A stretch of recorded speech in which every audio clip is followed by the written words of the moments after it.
employ 3,300 tutors for our TVETs. And we have also achieved a number of things. Number one, we have increased the budget in education from where it was in 2022 when you took over. The education budget was 500 billion. Last year, it was 702 billion. This year, it will be 738 billion. Going forward, we also have increased capitation for universities. Funding for our universities has moved from 45 billion in 2022 to 82 billion last year.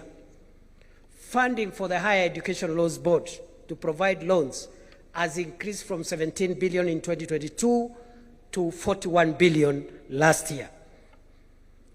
In terms of tertiary education, Your Excellency, what have we done?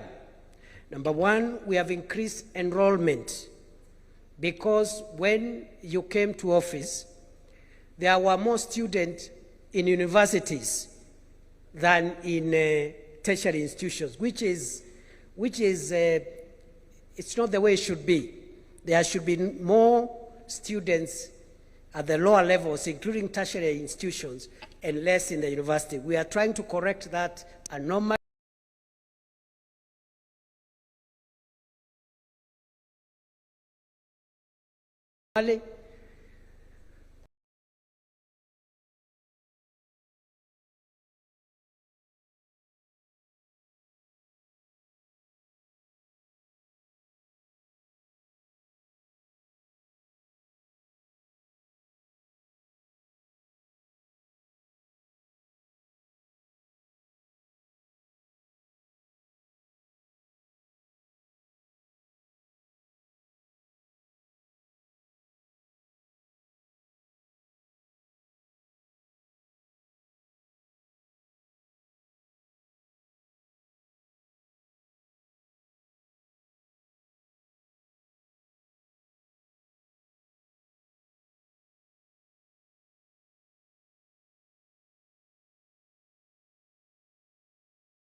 Have certification in technical related subjects. That's what we have done on education. That's number 4. I'm not doing so well. Number 5, Your Excellency, is infrastructure. And infrastructure, I'll speak about 4 things. One is the roads program that I had stalled. In 2022, many roads are stalled because of lack of money. Those roads stalled in 2019, 2020, 2021, there was no money. When you were sworn in office, President William Ruto, we had pending bills in the road sector of about 190 billion. Those bills were verified and they came to 177 billion. They have all been paid. The 177 billion of pending bills has been cleared by the broad-based administration. And thanks to Parliament, because they helped us pass some of the regulations that has helped us have innovative financing models and securitizing part of the fuel levy to be able to clear those bills. In the last 3 years, we have completed 2,143 kilometers of road. With the clearance of pending bills, 6,000 kilometers of new roads or stalled roads, which are stalled, 6,000 kilometers are now being built across the country. And Your Excellency, as I travel around this country, I really get impressed. Some of the areas where citizens had given up hope on tarmac roads, I have seen those roads with my own eyes. Niseme nisiseme. From Mandera to Ramu, to Kitoka Lamu, Gare, from Gare, Elwak, Kobo, Kotulo, Tarbaj, Wajia, Samata, Modogashe, Garbatura, Kulamawe, Isiolo. 750 kilometers of a road under this administration for the first time in northern Kenya. 750 kilometers, the largest, the longest single road project ever to be initiated in the Republic of Kenya. Karibu niulize Rais Ruto ni fire si fire. But since this is a formal meeting, sitauliza.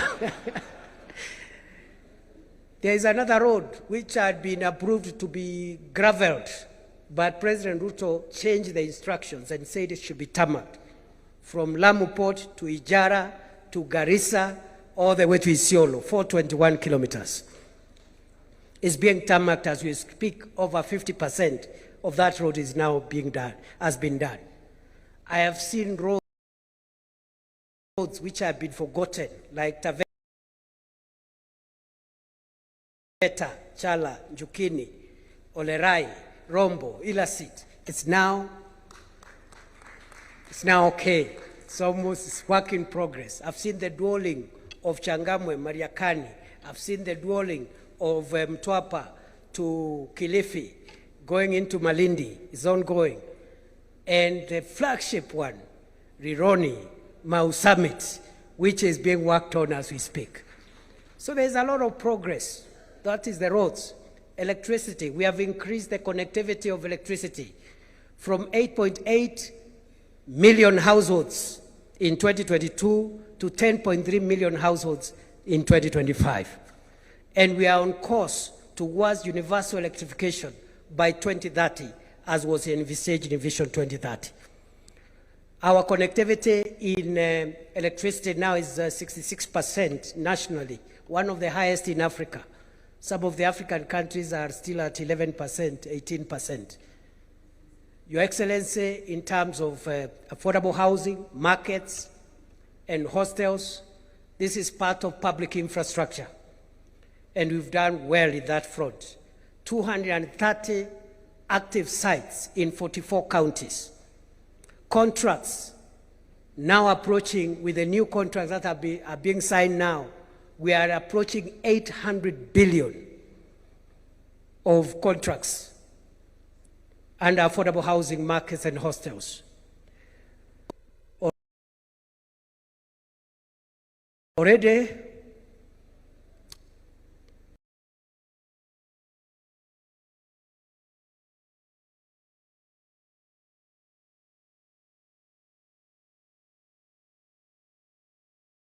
service units ongoing, 7,500 for the police,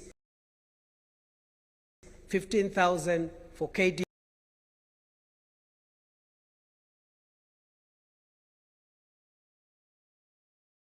And the list is long. That is what we've been able to achieve under affordable housing, markets, hostels, and institutional building space. So in infrastructure, I will also put in ICT achievements. What have we done in the last 3 years? 30,000 kilometers of fiber optic connectivity, 316 ICT hubs, complete and are being used. Another 400 under construction, ICT hubs. We have business process outsourcing centers, which are operational. One is in Tatu City and a few others. We also have, in that space of ICT, we have distributed 20,000 devices, computers, in many of our ICT hubs. That is what we've done in infrastructure. Number 6, jobs. Very quickly, this affordable housing, hostels, and markets program has created 500,000 jobs. The target is to reach 1 million jobs by the end of the year. The ICT hubs and the Kazi Mtandaoni program, 300,000 jobs. Other than the 500,000 jobs in the housing and hostel space, we have Climate Works, which has created opportunities for 142,000 young people, starting with the Nairobi River project, but also in other projects. Your Excellency, we have Kazi Kwa Ground, and the Kazi Kwa Ground is the 100,000 teachers you have employed, It is the 500,000 teachers and affordable housing and hostels. It is the 142,000 climate works. It is in 10,000 security officers recruited in the last 3 years, the police, the military, and it is also in the many other recruitments we are doing in the public sector and the many opportunities created in the private sector because the economy is recovering. Kazi kwa ground. Under the Kazi Mtandaoni, I have said 300,000 people, young people are working. Under Kazi Maju, 538,000 young people working abroad under Kazi Maju. And they have not gone there by chance or by trial and error. It's because of deliberate government interventions. Which ones? Eradicating recruitment cartels and fake agencies, signing bilateral labor agreements to protect our workers abroad,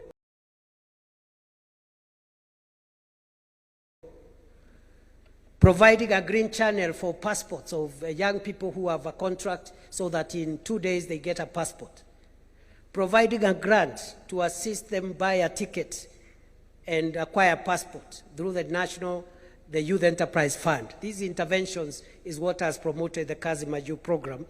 We have now 538,000 young people. We want to target 1 million young people by the end of the year under Kazi Maju. Enterprise support for young people. The Nyota program, Your Excellency, which you have been presiding over. The first component of Nyota, which is business support, has reached 123,000 young people. All the components of Nyota will reach 820,000 young people. And you have directed us to look for ways of expanding that number into 1 million, even 2 million. And we are working on it, both under the Nyota program and also the KICC program, which is a 20 billion program which will equip small enterprises with the equipment they require to increase their productivity. And we are working on that, Your Excellency, to ensure that between KICC and Nyota, we have somewhere between 1.5 and 2 million young people reached under business support, equipment support, under on-the-job experience, and AGPO opportunities, and RPL, which are the components that we are working on. That's what we've done in the job space. Very quickly, sports. Since 1987, we've never built a stadium. The 2 stadia which were there, the main one, Kasarani and Nyayo, were dilapidated. President Ruto and his broad-based administration has been able to renovate Kasarani to FIFA standards, and also Nyayo. But we have also built the most iconic sports stadium in this part of the world, the Talanta Sports City, which is going to be like our main flagship sports city for our country, and as we look forward to hosting AFCON next year.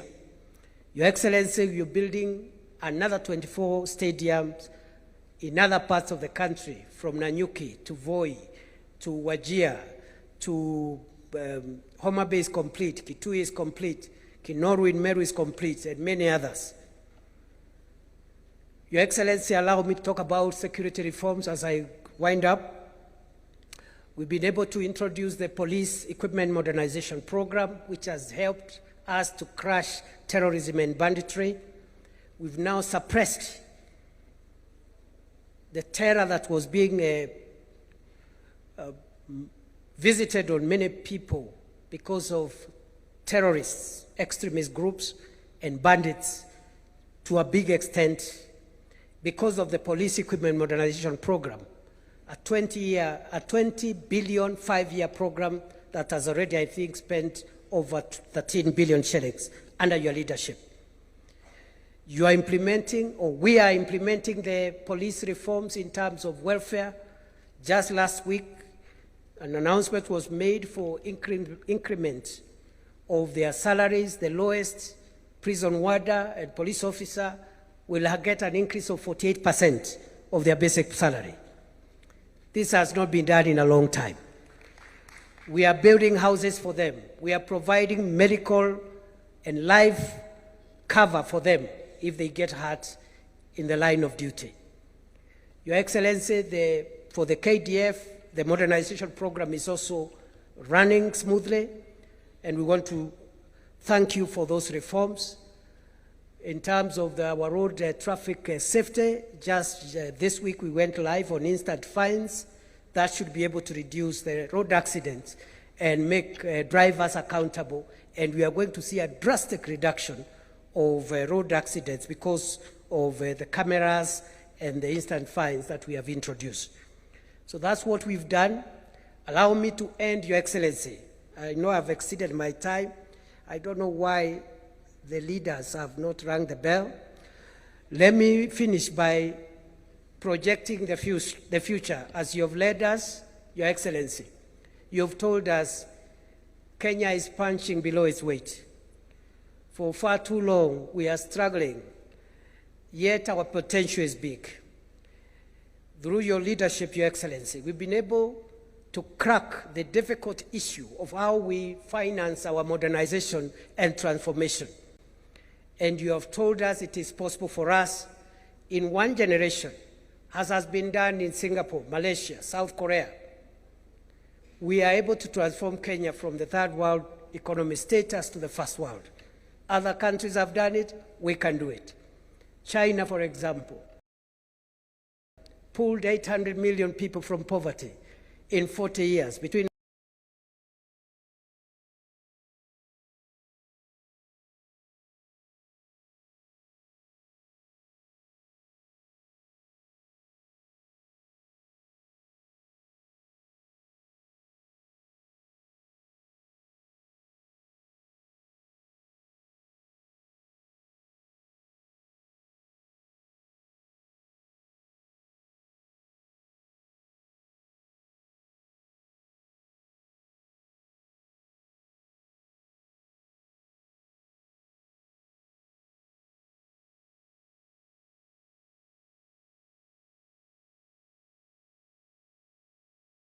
what we did with that money.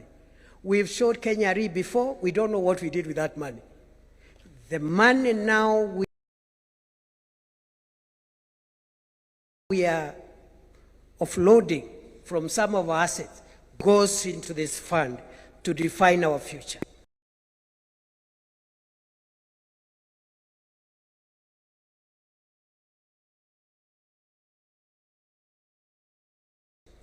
More roads, 28,000 kilometers of new roads, 2,500 kilometers of dual carriageway,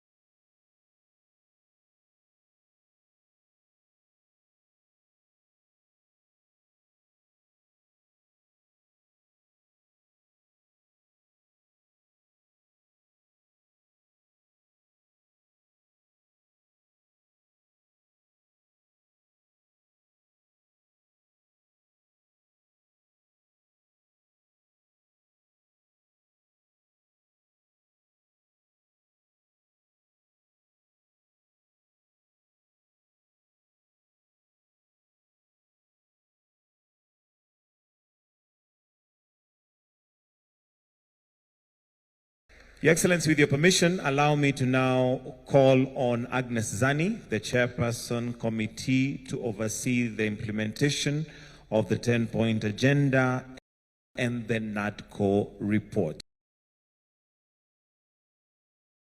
Let's give her a warm welcome. It is ongoing, has been ongoing for a very long time, and will keep on because it sets the path for a developmentalist agenda, for a transformative agenda that changes this country forever. We are the players for that particular process at this time. We need to be able to ensure that we can change our economic, our social, our political development, and make changes that are very, very critical. We are one of the countries with the largest percentage of the youth badge who need the space to be able to develop. Therefore, this 10-point agenda should not just be seen as a 10-point agenda. Indeed, it sets a policy framework for how we can progress this country by looking at the various aspects. We're looking at aspects of job creation, for example, and youth employment, financial extension, infrastructural development. And it's very, very important, as the Deputy President has said, that we've been able to put into place the National Infrastructural Fund, which will help us put our funds together, maintain and pool our sovereign wealth funds, use public-private partnerships to make these changes. Why am I mentioning this? Because this is a significant change. Once we have infrastructural change across the board, all these other deliverables will fit into place. Other countries have done it. Why can't we? Nigeria is has this sort of fund, started in 2011, Ghana 2014, we have India 2015, and Canada also has this particular fund. So it is possible for us to make this progress. What have we come in to do as the committee to oversee the implementation of the 10-point agenda and the NADCO report? The NADCO report 2013,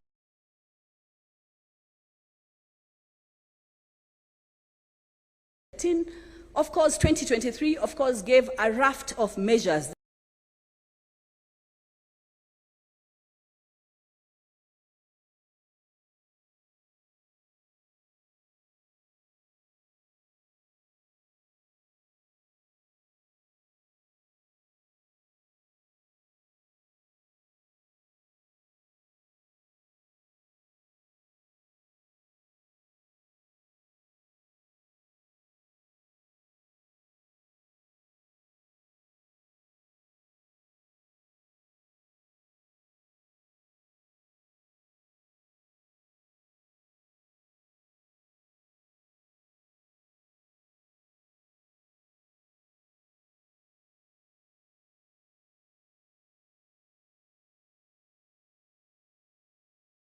of the president. We have the various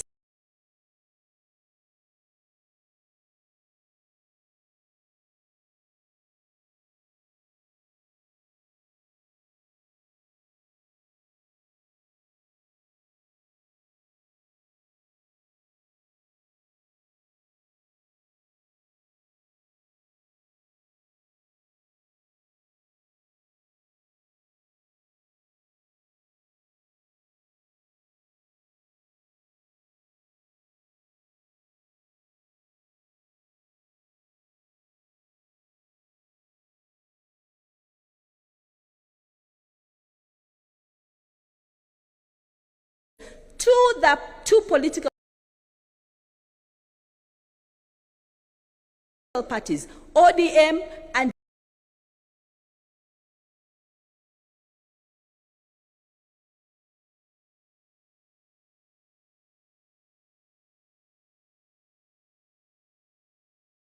ODM principal, we have Dr. Oburu. So there is perpetuity and continuity in this very, very critical process. Through this, we've been able to engage with various stakeholders. We've had consultations with various stakeholders. We went through public forums throughout the various parts of the country to bring in this information, and we're about to deliver exactly that. Kindly allow me to acknowledge, with a lot of humility, the members of this committee. Could you please be upstanding so that you can be recognized? Members of the COINTEN, we call ourselves COINTEN, it's just an acronym of the committee overseeing the implementation of the NADCO report and the 10-point agenda. We have as just joint secretaries, Mr. Bore and Mr. Ongwen. Mr. Bore, Executive Director of UDA, Mr. Ongwen, Executive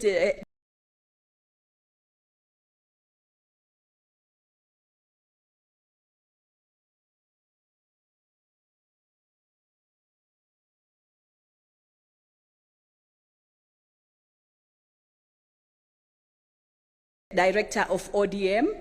On the far end,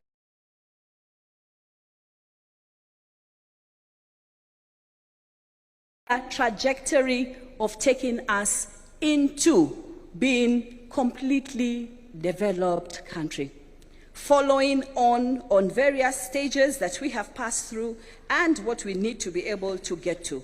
So we then say, as a committee, this is a task that keeps going on.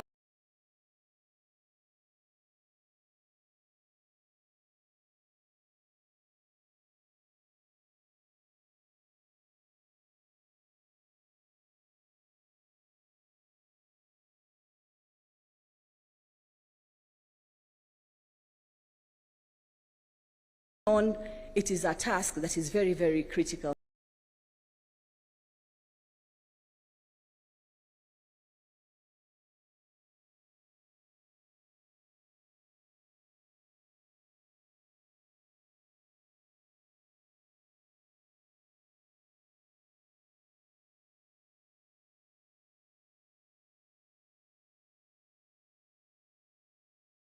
From Kenya, once and for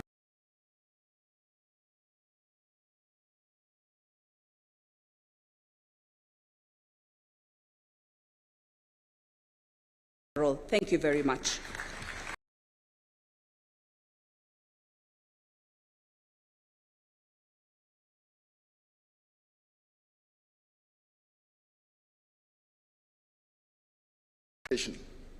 Various key issues that are marked as achievements have been enumerated by His Excellency the Deputy President, and I will not go much into that.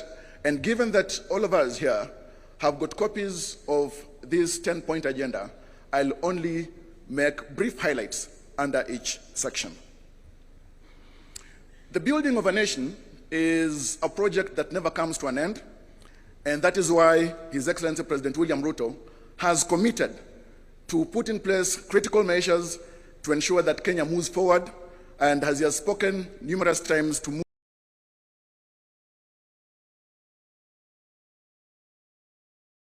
critical measures to ensure that Kenya moves forward, and as he has spoken numerous times, to move Kenya into a first world country within our lifetime. Kenya has experienced various political crises and challenges, and these challenges have led many times political leaders to come together to bridge the divide so that we get to have amicable solutions. And that's why the NADCO team was formed. It presented a report which was adopted by Parliament in February 2020. Later on, to its implementation, and also following the challenges that this country, we had UDA and ODM come together with a view to resolve some of the socio-political and economic challenges that this country.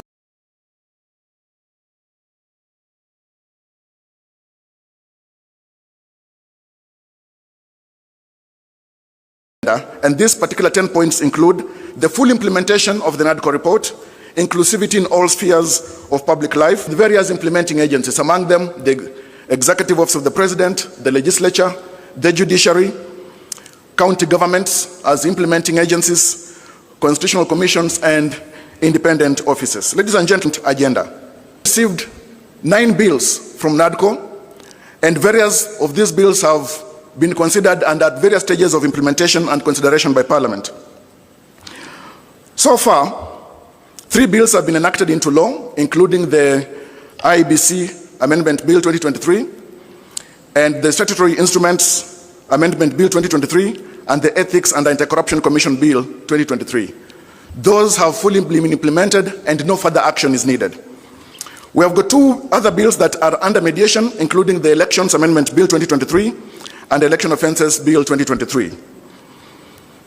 IBC has been fully constituted and it's carrying on with its mandate. We have seen conducting of by-elections, and IBC also has commenced the process that will lead into the delimitation of boundaries, and it has laid out a clear time frame under which that will be done.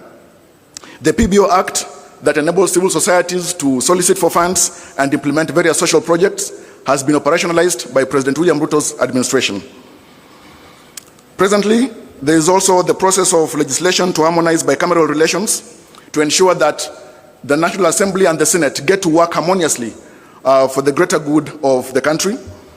Under the entrenchment of funds into the Constitution, ladies and gentlemen, the Constitution Amendment Bill on the entrenchment of the NGCDF, the GAF, the Senate Oversight Fund, and County Ward Fund is under consideration by Parliament presently.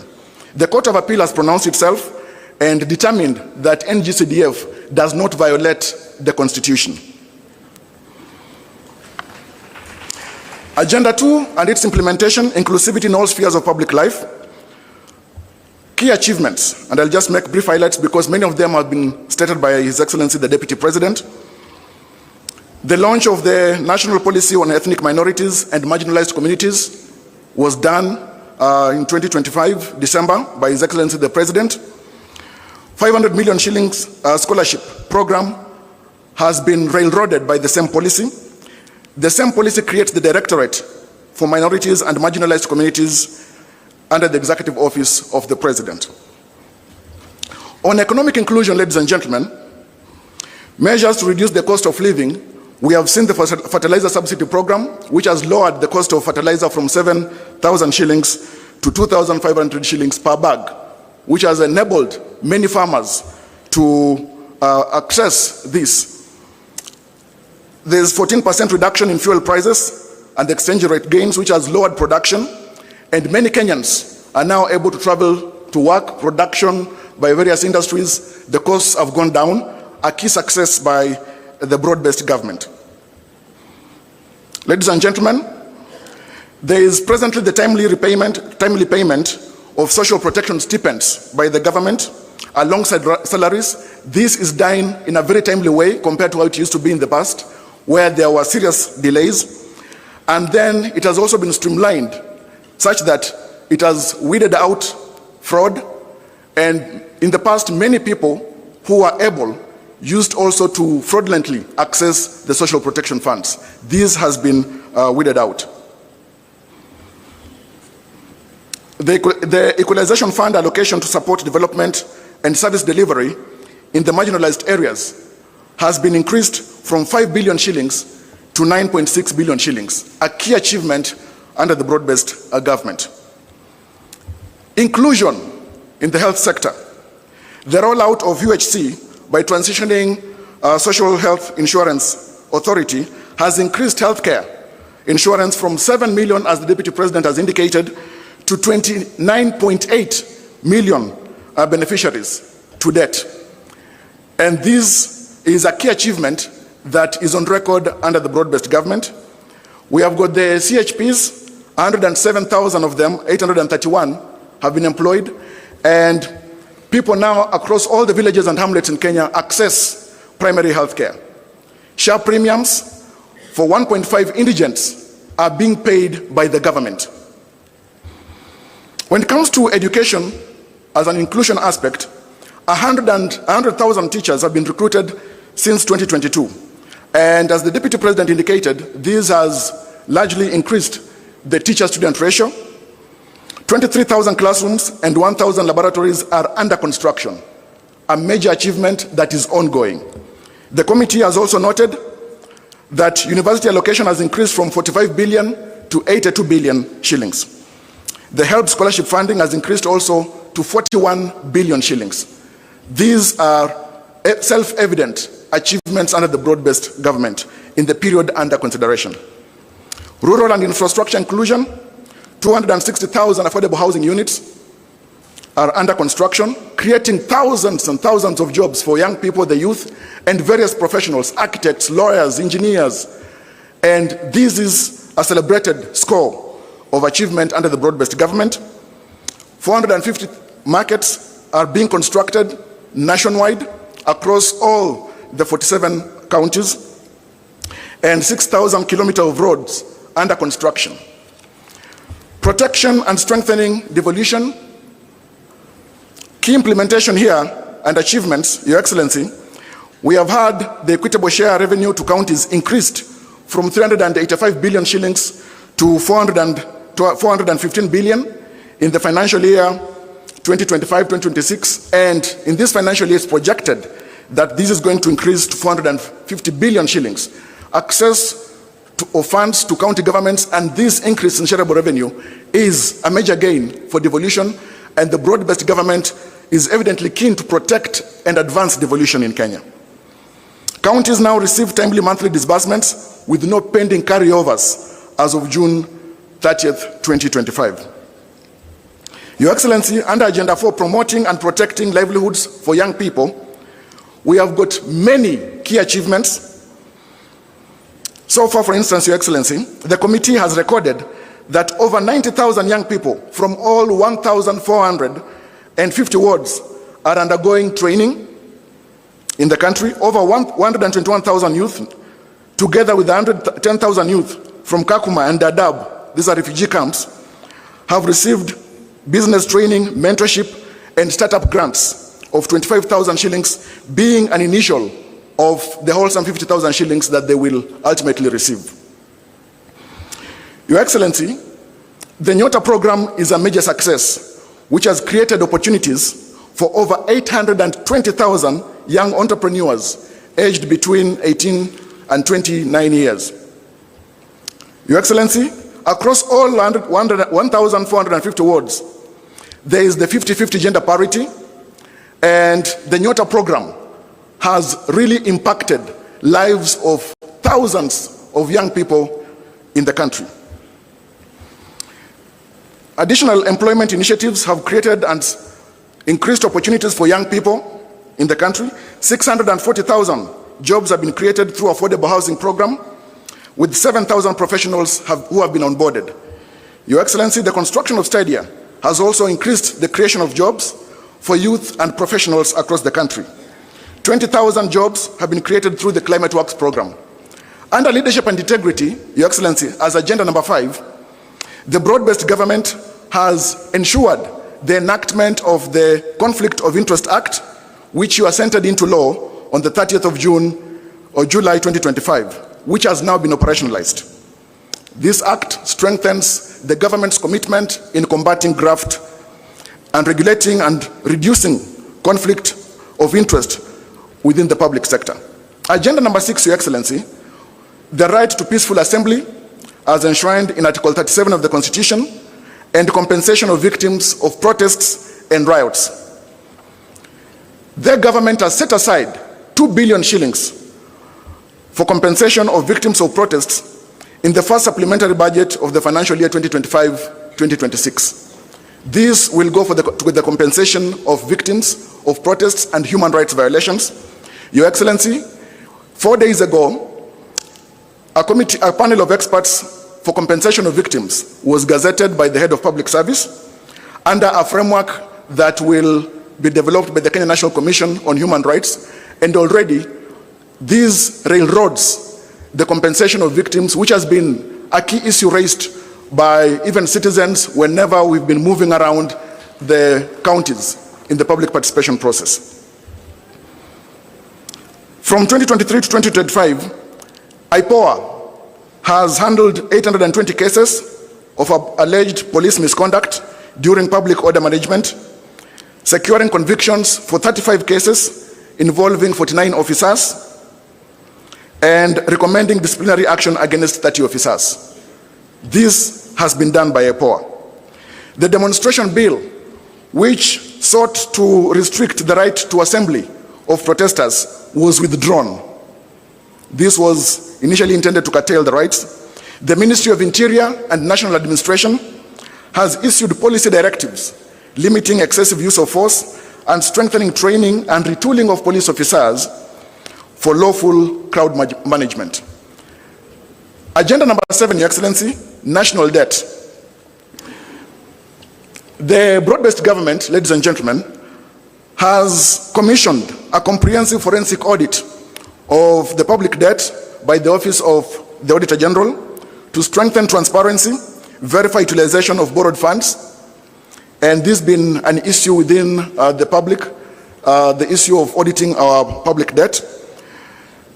The broad-based government as well has reduced reliance on external borrowing by exploring innovative financing mechanisms. And just yesterday, Your Excellency, you signed into law the National Infrastructure Fund Act.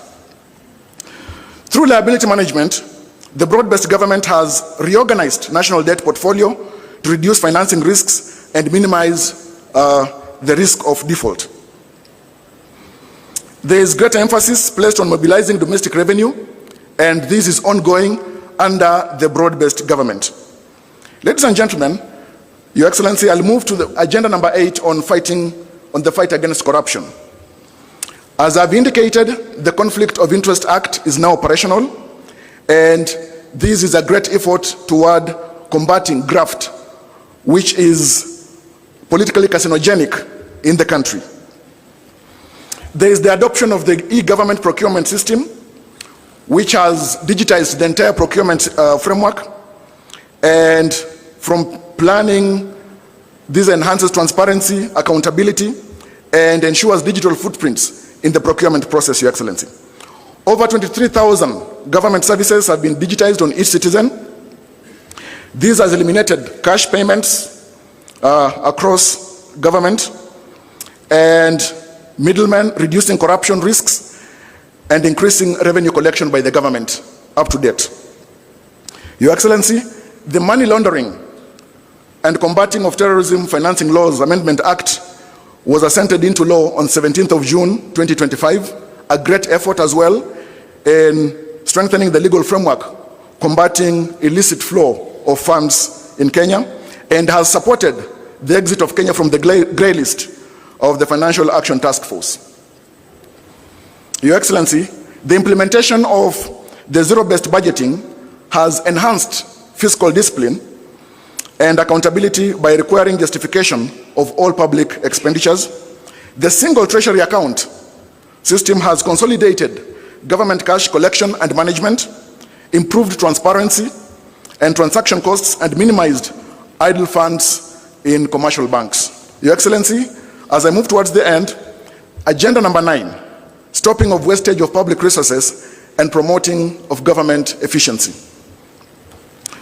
Austerity measures have been put in place, including the removal of budgets, initially in the office of the First Lady, the spouse of the Deputy President, and the spouse of the Prime Cabinet Secretary. A 12-month freeze has been put in place for purchase of government vehicles except security sector vehicles.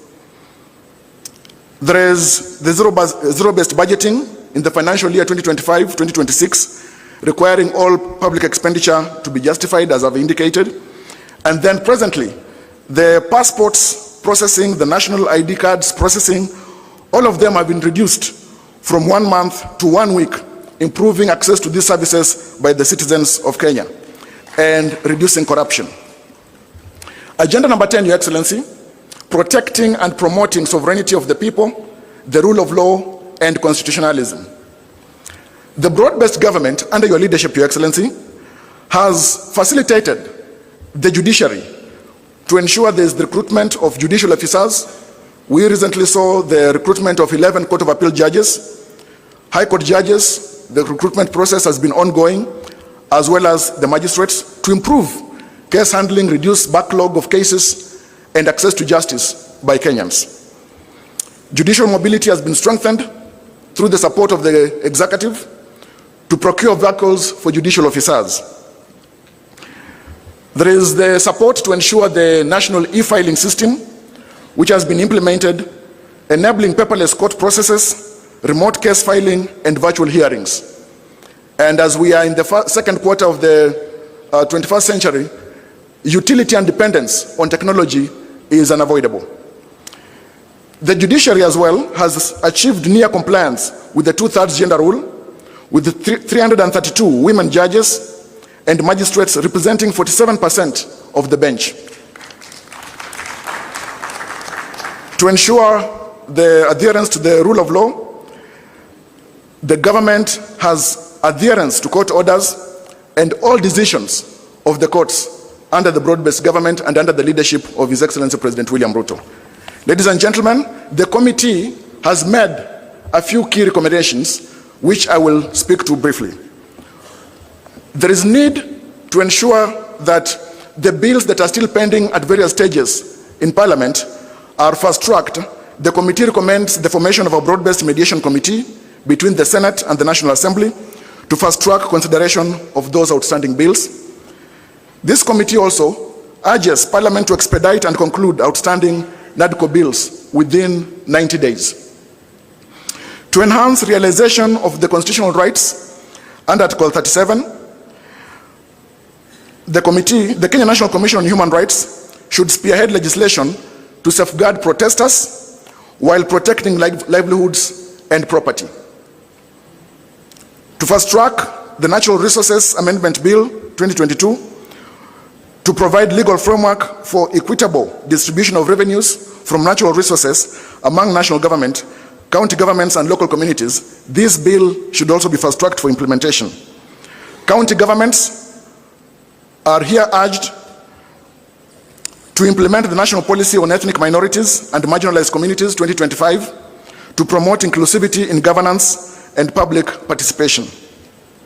The Attorney General should propose amendments to Section 108 and Section 109 of the County Governments Act 2012 to make county integrated development plans, the CIDPs, long-term plans to be 10-year plans and sectoral plans to be mid-term plans of 5 years to ensure completion of legacy projects across electoral cycles. This recommendation is to try and make white elephants across county governments to be a thing of the past. To enhance efficiency and credibility in elections, the IEBC should be well-resourced and supported to develop infrastructure and capacity to hold transparent, credible, and verifiable elections as the Constitution provides. We recommend as a committee the establishment of a multi-agency team comprising the National Treasury, the Kenya National Commission on Human Rights, the Law Society of Kenya, under the leadership of the Office of the Attorney General for the victims' compensation. Well, of course, as I've indicated already, steps in that direction has been taken by the gazettement that was done 4 days ago by the head of public service. To promote access to justice, the Independent Policing and Oversight Authority should conclude investigations into complaints within 6 months and publish its findings. To ensure timely accountability, prosecution and determination of ethics and corruption cases by mandated institutions must be completed within 6 months. Lastly, Your Excellency, the Kenya National Police Service should be well-resourced and supported to strengthen continuous training and retooling of the police for effective crowd management in accordance with the rule of law. Your Excellency, we thank you so much for the time and the responsibility that you have given this committee, and we thank the broad-based government for the support that it has given and continues to give this committee to the completion of its duty. I thank you so much. Thank you. A hearty clap for Javas Bigambo. Your Excellency, it is now my pleasure to invite back His Excellency, the Deputy President, to progress with the program. Karibu, Bwana DP.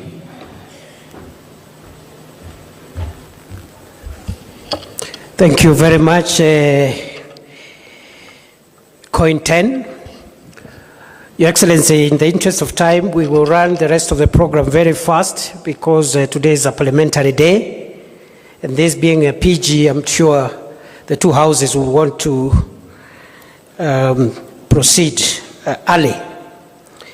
Your Excellency, the party leader of UDA, Your Excellency, the party leader of ODM, I will request Professor Nyang' Nyong'o, my academic senior, to come and say two things here in 2 minutes based on the presentation of the 10-point agenda, maybe on devolution and compensation of victims. 2 minutes for Professor Peter Anyang' Nyong'o. A round of applause.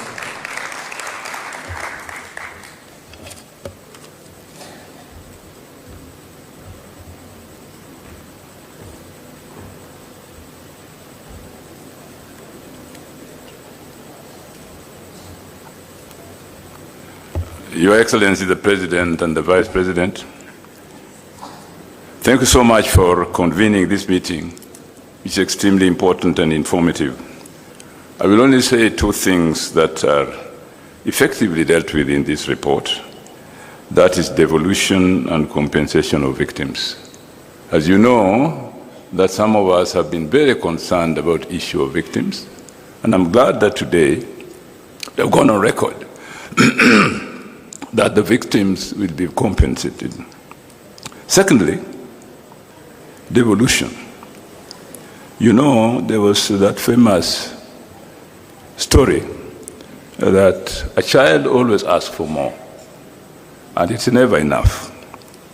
The Constitution of Kenya says that there are two levels of government, devolution and national, separate but interdependent.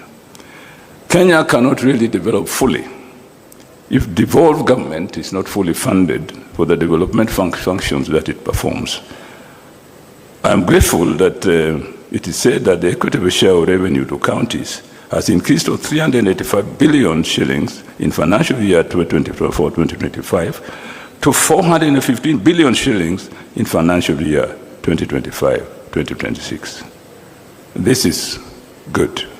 And it is projected to rise to 450 billion shillings in 2026 and 2027.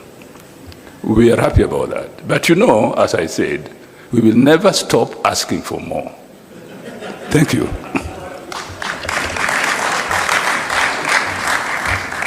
Thank you, Prof. Thank you very much. Your Excellency, the next item, before I call ODM party leader and then invite you, I want to announce after those keynote addresses, we shall have a short plenary of about 15 minutes so that a few of us also can say a few things. Starting with the Chair COG, I see a good turn-up of governors here. We appreciate you, and then we'll have a few other members. I have the permission of the House leaders of the two houses of Parliament to run the plenary as a retired leader of majority. Because of time, they have asked me to manage so that as many of us as possible can say something. Your Excellency, sir, it's now my honor. Na kwa sababu anatafuta power, na mimi ni fireman, leo ni fire power. Karibu leader, karibu. Let's appreciate our leader, Senator Oburu.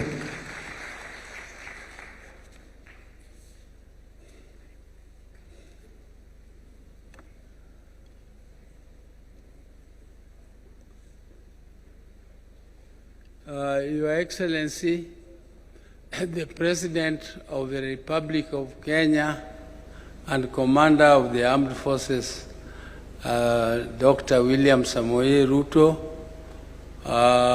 the Deputy President, and all protocols observed, fellow members of Parliament, I would like not to make, I have a written speech here, but I don't want to read it all. I want to have it here as part of the today's meeting, and I will give it to the press also to have it. But I am used to speaking off the cuff. It is better for me than reading long speeches. Your Excellency, the report of the 10-point agenda committee headed by my sister, Honorable Professor Zani, is finally presented to us as a joint parliamentary session.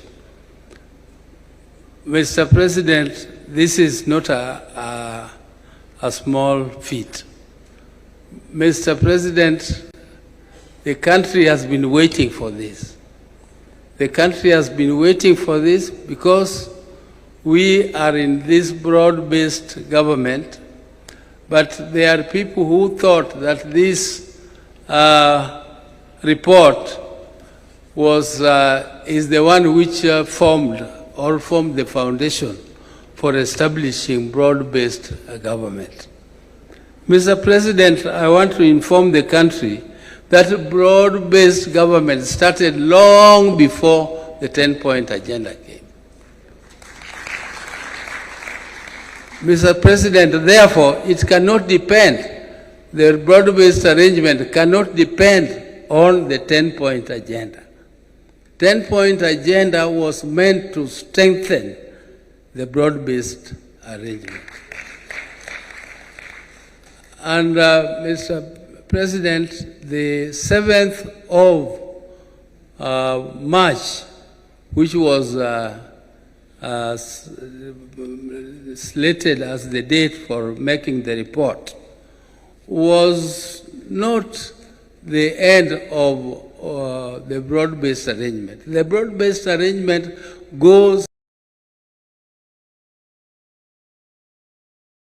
slated as the date for making the report, was not the end of the broad-based arrangement. The broad-based arrangement goes up to 2027. The 7th of March was marking the beginning or the date when this 10-point agenda was signed. It was an anniversary. It was to celebrate that anniversary. It was also to give us the interim report of the progress of implementation. As you can see, the 10-point agenda which we have been taken through is something which cannot end. It is something which will continue from today. It will continue into 2027, and it will go on because it is life. Most of these things which are contained here are actually concerning the livelihoods, the daily livelihoods of Kenyans. And we want to improve our society so that there will be no victimization of a victim, or we shall not have victims of police brutality. And our police are supposed to improve, and we want to improve them because they are our sons and sisters. We don't want them to go to jail for killing people. They should not kill people. They should be trained to help our people to fulfill constitutional requirements. If our constitution allows demonstrations, let them be allowed to demonstrate, but demonstrate according to the law. Not demonstrate, you just wake up and you say, I want to go and demonstrate because it is my constitutional right. Yes, it is your constitutional right, but the law states how you should do it. The law guides. You must be a law-abiding society. And by abiding by that, what we are saying is that those who violate the law, those who violate the Constitution should be punished. They should be punished. But we really don't want to trap our people that you employ them in police and then tomorrow you have not trained them well and you jail them. That is not the intention of the Constitution. We want our police to be professional, but for now we are going to compensate those who lost their lives. Compensation of life is not something which you can do. You cannot replace a life. You cannot compensate it. There is no cost to it. It is just to give some, to give some pole to the people who lost their loved ones. And use pole for those who were injured in those demonstrations. It is not to compensate. It is, even though we call it compensation, but you cannot compensate life. So those who thought that, who are saying that there is nothing absolutely which has been done on the 10-point agenda, shame on them. Shame on them, because you can see there is a lot which has been done and there is a lot which is still remaining to be done. I am very, very impressed, particularly by the agenda of infrastructure. The infrastructure is the game changer, and that is game changer for the whole world. If you go to these countries, we are saying we want to go to Canaan through Singapore. That Singapore used exactly the same methods we are using, including the infrastructure fund. including this infrastructure fund which the president signed into law yesterday. And it is infrastructure, infrastructure, infrastructure. That's what we said as a party, as ODM. If we continue to implement these infrastructural projects, the major ones like the SGR through Kericho to KICC, Kisumu, and up to Malaba and Busia, which is a big game changer. This big road, which is connecting us with Uganda from Rironi, is a big game changer. And I was so impressed by the report about Northeastern. Northeastern Kenya is regarded to be an arid and semi-arid land. But there is a lot of wealth there. The country concentrated on what was called the high potential areas. But they left the north, which has all the minerals. It has all the animals. We need to take big abattoirs there and take meat to Saudi. A small country like Botswana has become very rich just because of exporting meat. Why? And we have ignored that area. Instead of opening it up, it is left as a security area. I mean, why should it be a security risk? If you have infrastructure, police will have all the ways of moving freely through that area, and we tap all the resources, including the mineral resources. There is a lot of water there which is going to wastage. You leave water to go into the ocean, and then you don't tap it, and after a short while your animals die, and including people dying because of lack of water. And yet there is a lot of water. The dams, you heard this report of how many dams, the many dams which are to be built. There is one which is going particularly to our area there. It's called Soin Dam. Once the Soin Dam is done, it is going to produce electricity, it is going to be used for irrigation, it is going to be used for controlling floods which occur every year, and we regard it as emergency. It is emergency. How can something which occurs every year be regarded as an emergency? How is it an emergency? And you know it will come.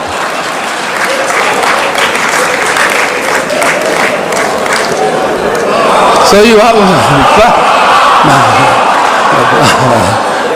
thank you. Yeah, I don't want to, Your Excellency, I said I'm not very good at reading speeches, and therefore I will leave this my speech. I don't know, I will give it to the President, but I have spoken my heart. I've finished what I wanted to say. Thank you very much.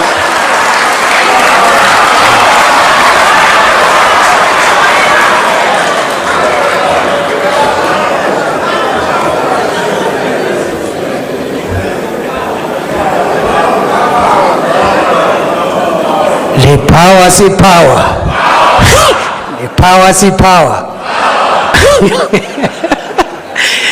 Let me now invite, as Mzee sits down, allow me to announce the following. After the President closing reading of resolution by the two Secretary Generals of ODM and UDA respectively. On that note, it is now my pleasure to invite His Excellency President William Ruto, reading of resolution by the two Secretary Generals of ODM and UDA respectively. On that note, it is now my pleasure to invite His Excellency President William Ruto, Party Leader of UDA and Leader of the Broad-Based Administration. The power, see power.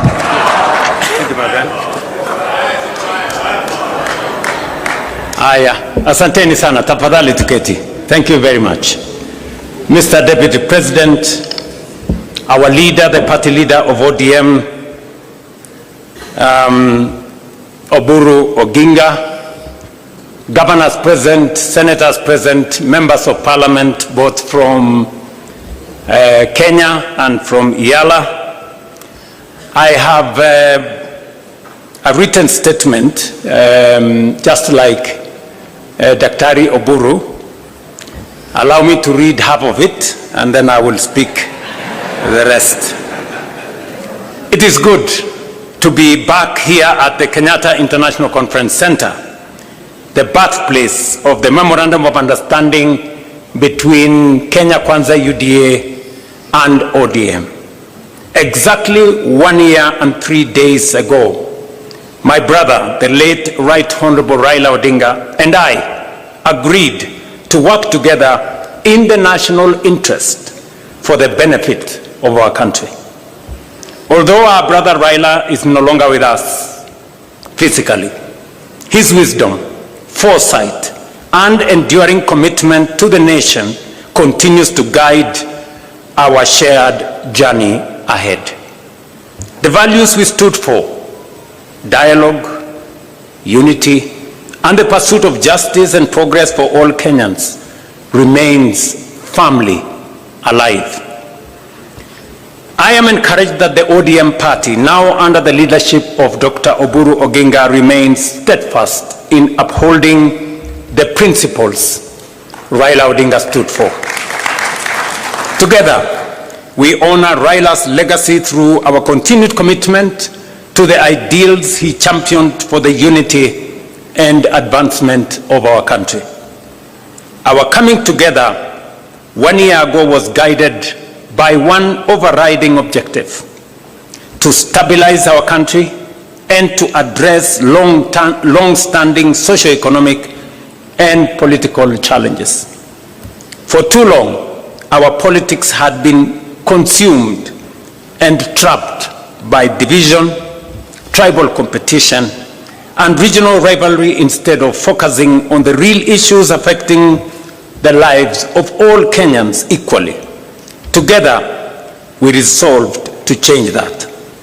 Today's joint parliamentary group meeting between the two parties is therefore significant, not only because it reflects the spirit of that agreement, but also because of the responsibility we carry as leaders to deliver on commitments made to the people of Kenya. We had planned to mark the first anniversary of the signing of the MOU on the 7th of March by assessing the progress made in implementing the agreed agenda. However, as you all know, in the days leading up to that date, our nation suffered a tragic loss. We lost a distinguished member of parliament, the late Honorable Johanna Ngeno of Emurua Digir, who was a committed member of this parliamentary group and a dedicated servant of the people. Were it not for the fatal helicopter crash, the Honorable Ngeno would have been seated here with us today. May his soul rest in peace. Ladies and gentlemen, the MOU between UDA and ODM was built around a 10-point agenda, drawing largely from the recommendations of the National Dialogue Committee, or commonly known as NADCO. These agenda items address critical national issues, including electoral reforms, the cost of living, governance, and economic stability. Following the signing of the MOU, we immediately began implementing the agreed programs. I am pleased with the report that has been presented here today by the Oversight Committee, highlighting the progress made across the 10 agenda items during the past year. The progress we have made is evident across several areas. Our country today enjoys greater stability, and the partnership has created an environment in which government programs can proceed without unnecessary political disruption. Opportunities for our young people are expanding, with government programs now reaching hundreds of thousands of young people across the nation. through initiatives in housing, health, agriculture, education, the digital and creative economy, as well as the labor mobility programs, we are deliberately expanding new avenues for employment. Allow me, ladies and gentlemen, to paraphrase, because I have been particularly meticulous in trying to find out where we are in the process of implementing the 10-point agenda. And just for the record, the 10-point agenda was not imposed on us. The 10-point agenda was our commitment, voluntary commitment between our parties in respect to the people of Kenya. There are some people who want to appoint themselves supervisors, as if we met the commitment to them. We did not make the commitment to them. We met the commitment to the people of Kenya. And our responsibility and reporting is to the people of Kenya. And let me say the following. We did this and we set the standard very high ourselves because we believe that is what we should do for the people of Kenya. Not because anybody forced us, not because anybody imposed it on us, but it is because it is our commitment that Kenyans deserve a higher standard of leadership and delivery. I know the matters of NADCO has been spoken very ably by the presenters of the report. We all agree that one of the most pertinent issues in NADCO was the issue of electoral reforms, and especially the appointment of commissioners to the IEBC. You remember very well that that was a very big debate. Today, we have gone through the process. The court processes have been dispensed with, and today we have a functioning Independent Electoral and Boundaries Commission.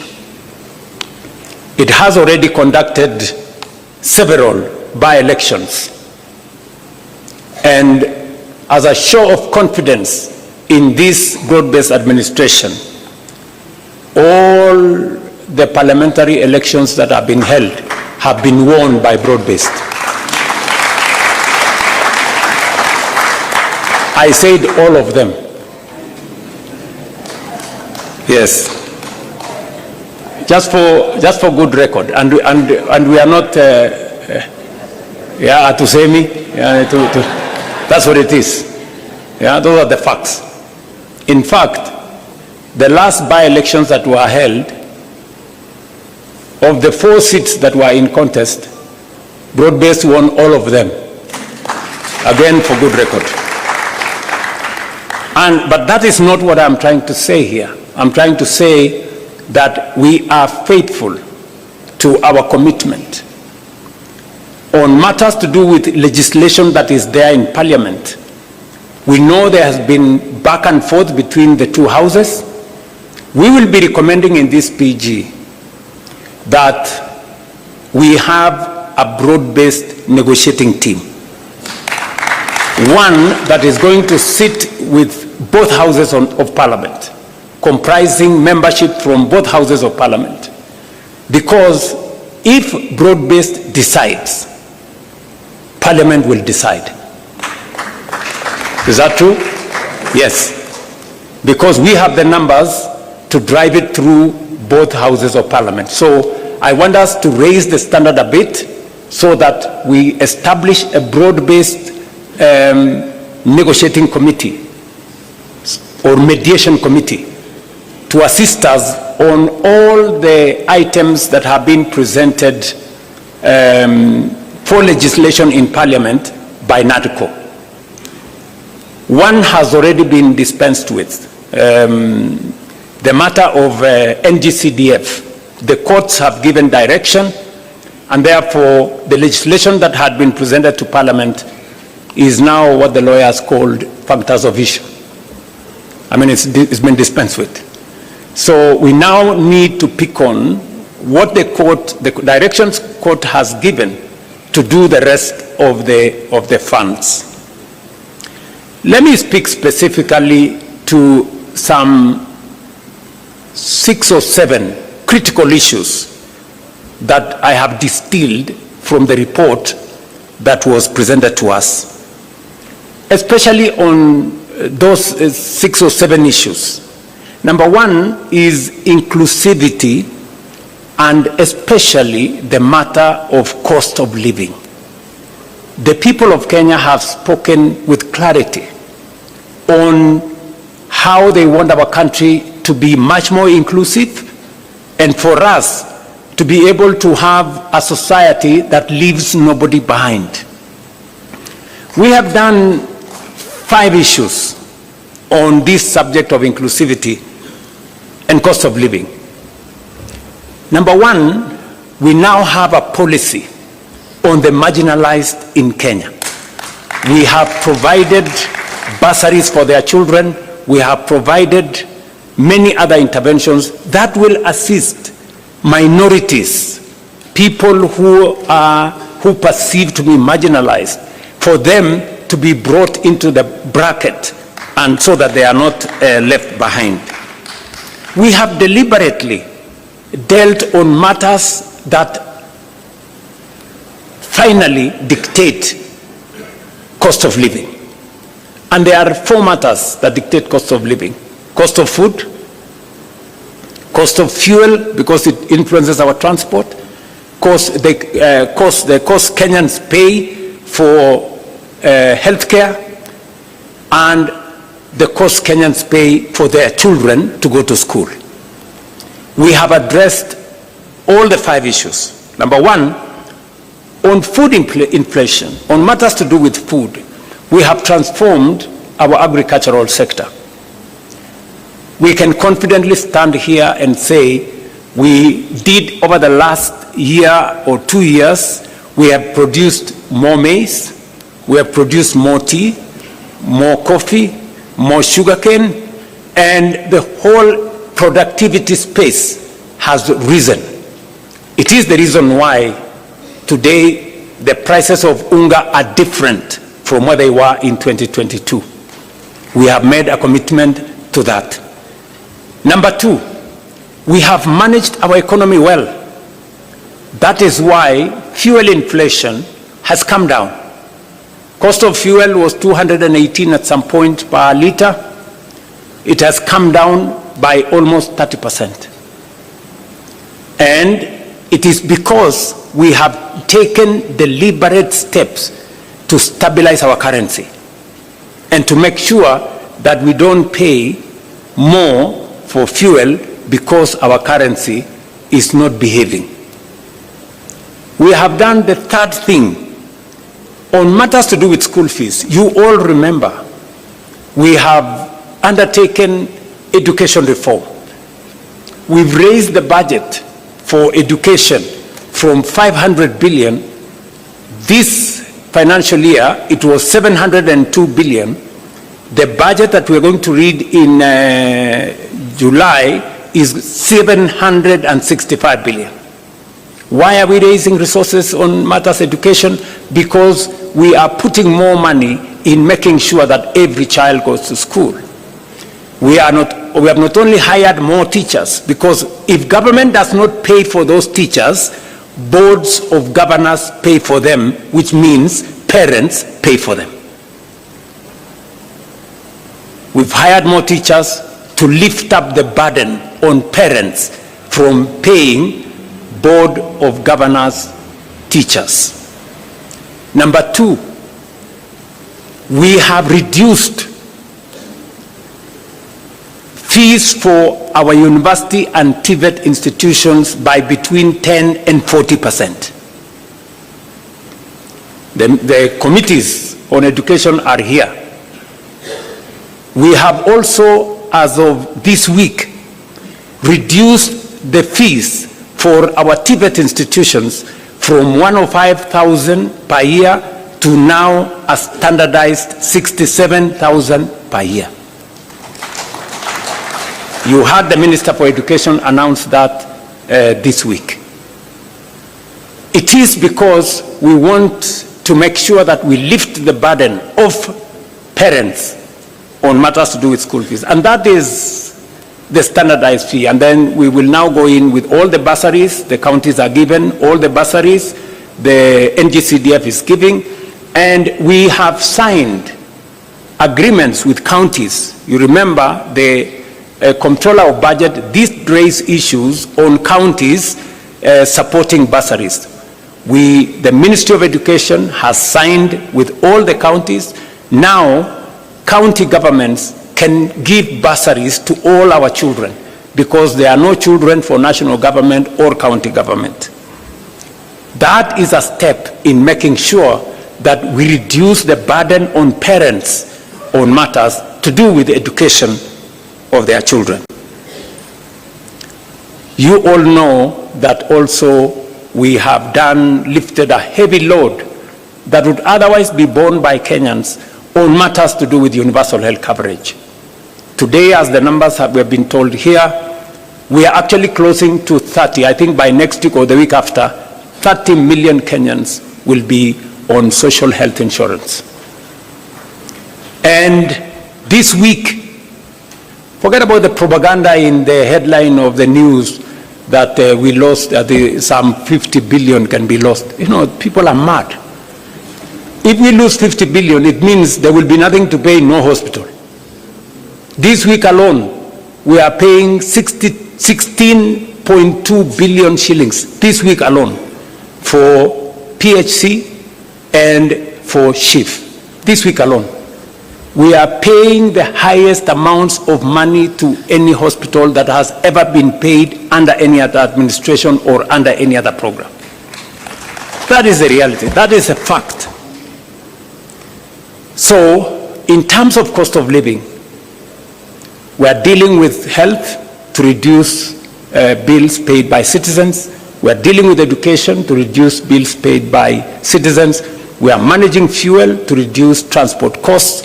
We are dealing with food so that we can reduce the cost of living. So I want members of this PG to walk with your heads high.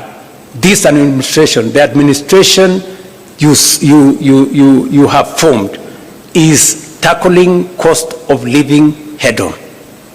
And finally, we are making sure that more Kenyans have income. Today, I report to this PG, we have 1.8 million Kenyans who are not working in 2022. Today they are working. 1.8 million. 640,000 in our housing program, 540,000 in export of labor, 300,000 in our digital platform. We have close to 820,000 under our Nyota program. 120,000 of them, we have given them grants. And I have been to those meetings in person. I have met the 120,000 young people myself. Yeah? Many people were trying to give me small lectures. What is the president doing? Going to give out checks to young people. And I told them, this is how I choose to spend my time. You decide about yours. Okay? Because I believe the young people of this country deserve my time. And time spent with those young people, talking to them, is time well spent as far as I'm concerned. And I have asked the Deputy President and the ministry is concerned to look at opportunities, and we are discussing with our partners to look at opportunities to expand that program. We believe it is a successful program. Many young people have stepped forward, and we believe we can do more and maybe extend that program to close to 2 million young people in Kenya. And in this particular one, we made a deliberate, intentional decision that this is going to be young people between the ages of 18 and 29, because that is where the heaviest load of our young people are. So, cost of living. For those of you who are taking notes, and I suggest you do, because I see some other people, they cannot explain themselves. We've dealt with food inflation. We've dealt with fuel inflation. We have dealt with inflation that comes from Kenyan spending on education. We've spent with the transport costs. You don't hear matatus hiking costs because the cost of fuel has gone up. We have dealt with more Kenyans that are working today. That is dealing with cost of living head on. And that is what we are doing together with you guys. Devolution is a principle we committed ourselves. In the 10-point agenda, we said we must be deliberate about devolution, because devolution is the single most important instrument. In fact, it is the heart of the new constitution, making sure that resources and the power to decide on those resources goes to the grassroots. What have we done on devolution ever since we agreed on this 10-point agenda? Number one, we committed that we are going to increase the shareable revenue. Last year, we increased 30 billion from 385 to 415 billion. This year, we are going to increase from 415 billion by another 35 billion to 450 billion. That is the commitment we made to ourselves that we would do. Number two, in the past, disbursements to devolved units would go, and by the way, I'm talking about shareable revenue. I'm not talking about all the resources that go to the counties. Aside from the 415 billion that's going to counties, we have another 70 billion that is going to counties. That is close to half a trillion to the counties. We might be asking a few questions to our governors. Yeah? So next year, definitely, when we do the 450 shareable revenue, we will be going towards 550 billion. We'll have crossed the $500 billion line on resources going to our counties. Number two, and so that before Anyang' Nyong'o tells us we do more, yeah? and we are going to do more. In the past, money meant for devolution, some of it would be carried over to the next year because not all the monies were disbursed. I stand here today, for the last 2 years, we have not carried over a single cent. We have paid all the monies for devolution. At the end of the year, we made sure that we didn't cross over with any. That is going to be the same this year. We will not carry over any resources. We will pay money meant for devolution to devolution. The yearly commitment will be met.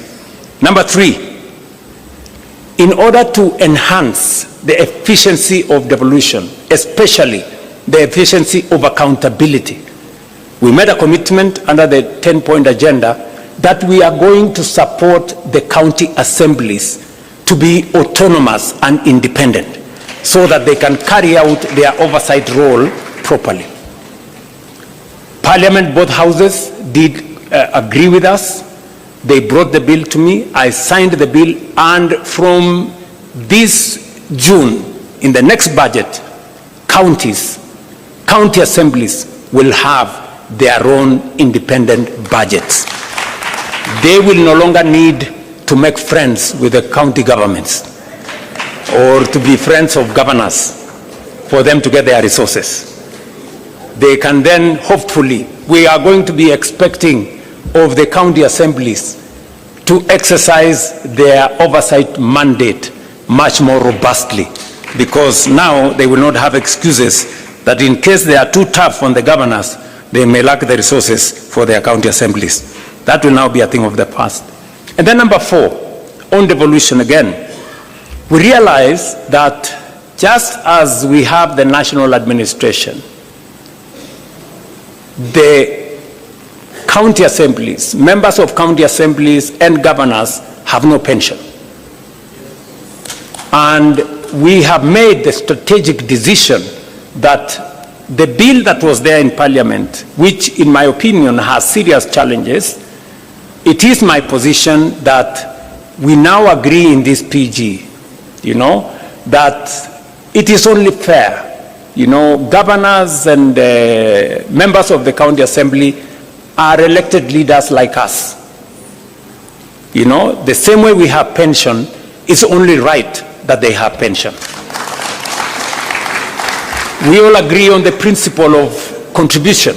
The same way we contribute pension, they too, and I don't think they have a problem contributing to the pension. So it is my request to this assembly that we change the law that currently is in Parliament so that we include governors and we make sure that that pensions bill is contributory.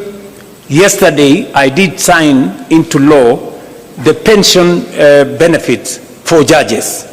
I don't think we should leave our governors and county assembly members behind.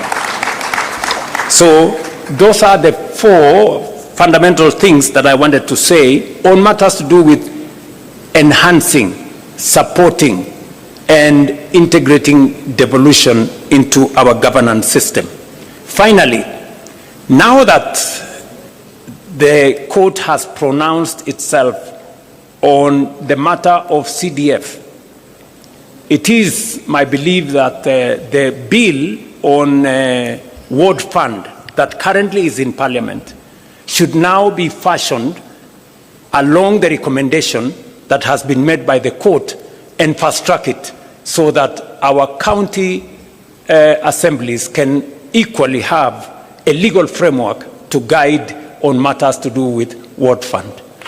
And I don't think this great assembly of PG has any problem with that. Do we really have a problem with that? Very good. So I think that will be the next thing we are going to do.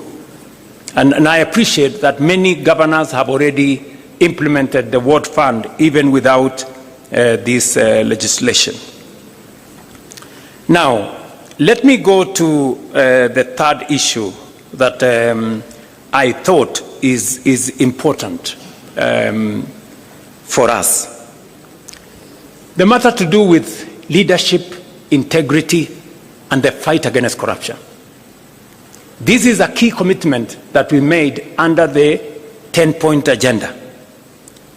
Now, let me say the following on this matter.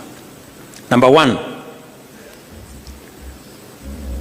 as part of our commitment to leadership, integrity, and the fight against corruption, you know very well we had a candid conversation on holding ourselves as leaders to the highest standard of integrity. You remember, members here, I don't want to remind you, but you remember we had a difficult decision. We had a difficult conversation, right, on that matter. It is because we chose ourselves, these members, we chose that we need to raise the bar. And I want to thank members of parliament here. You passed the conflict of interest bill, which I signed into law. If there is a demonstration of leaders sitting here that they want to be held to the highest standard of integrity, it is your passing of the conflict of interest bill. Today, it is law in Kenya. And I want to congratulate both houses for stepping up and measuring up to the yardstick of integrity. Number two,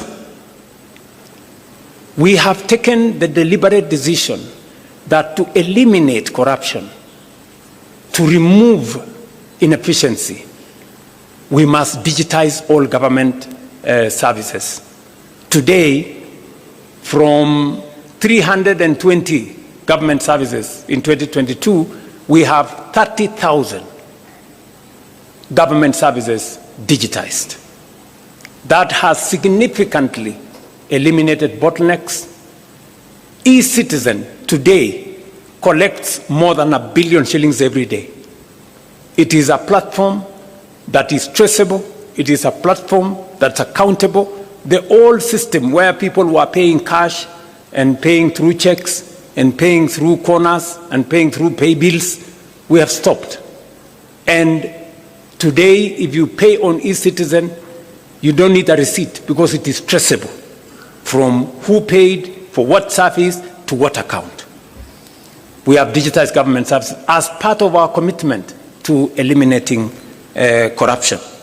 Number two, I did sign into law, June last year, the money laundering and anti-terrorism financing law. Again, as our commitment as an administration and as a country to transparency, to accountability, that illicit flow of money does not find its way into Kenya. As I speak to you, we also undertook three significant steps as a means of accountability and reducing on corruption. Professor Anyang' Nyong'o, who was in our treasury, will tell you we have been struggling for the last almost 20 years to do what we called single treasury account. It has never happened. It has happened this year. We have been struggling to do what we call zero-based budgeting, meaning that we eliminate confusion. There was an element where people were saying corruption is budgeted. This time round, we are introducing greater accountability on budgeting to make sure that for every budget, every year we bring it to zero. We know what was achieved, what was not achieved, and then we plan again. So those two, and then finally, we are undertaking the e-government procurement. We know it has caused difficulties. It has not been easy.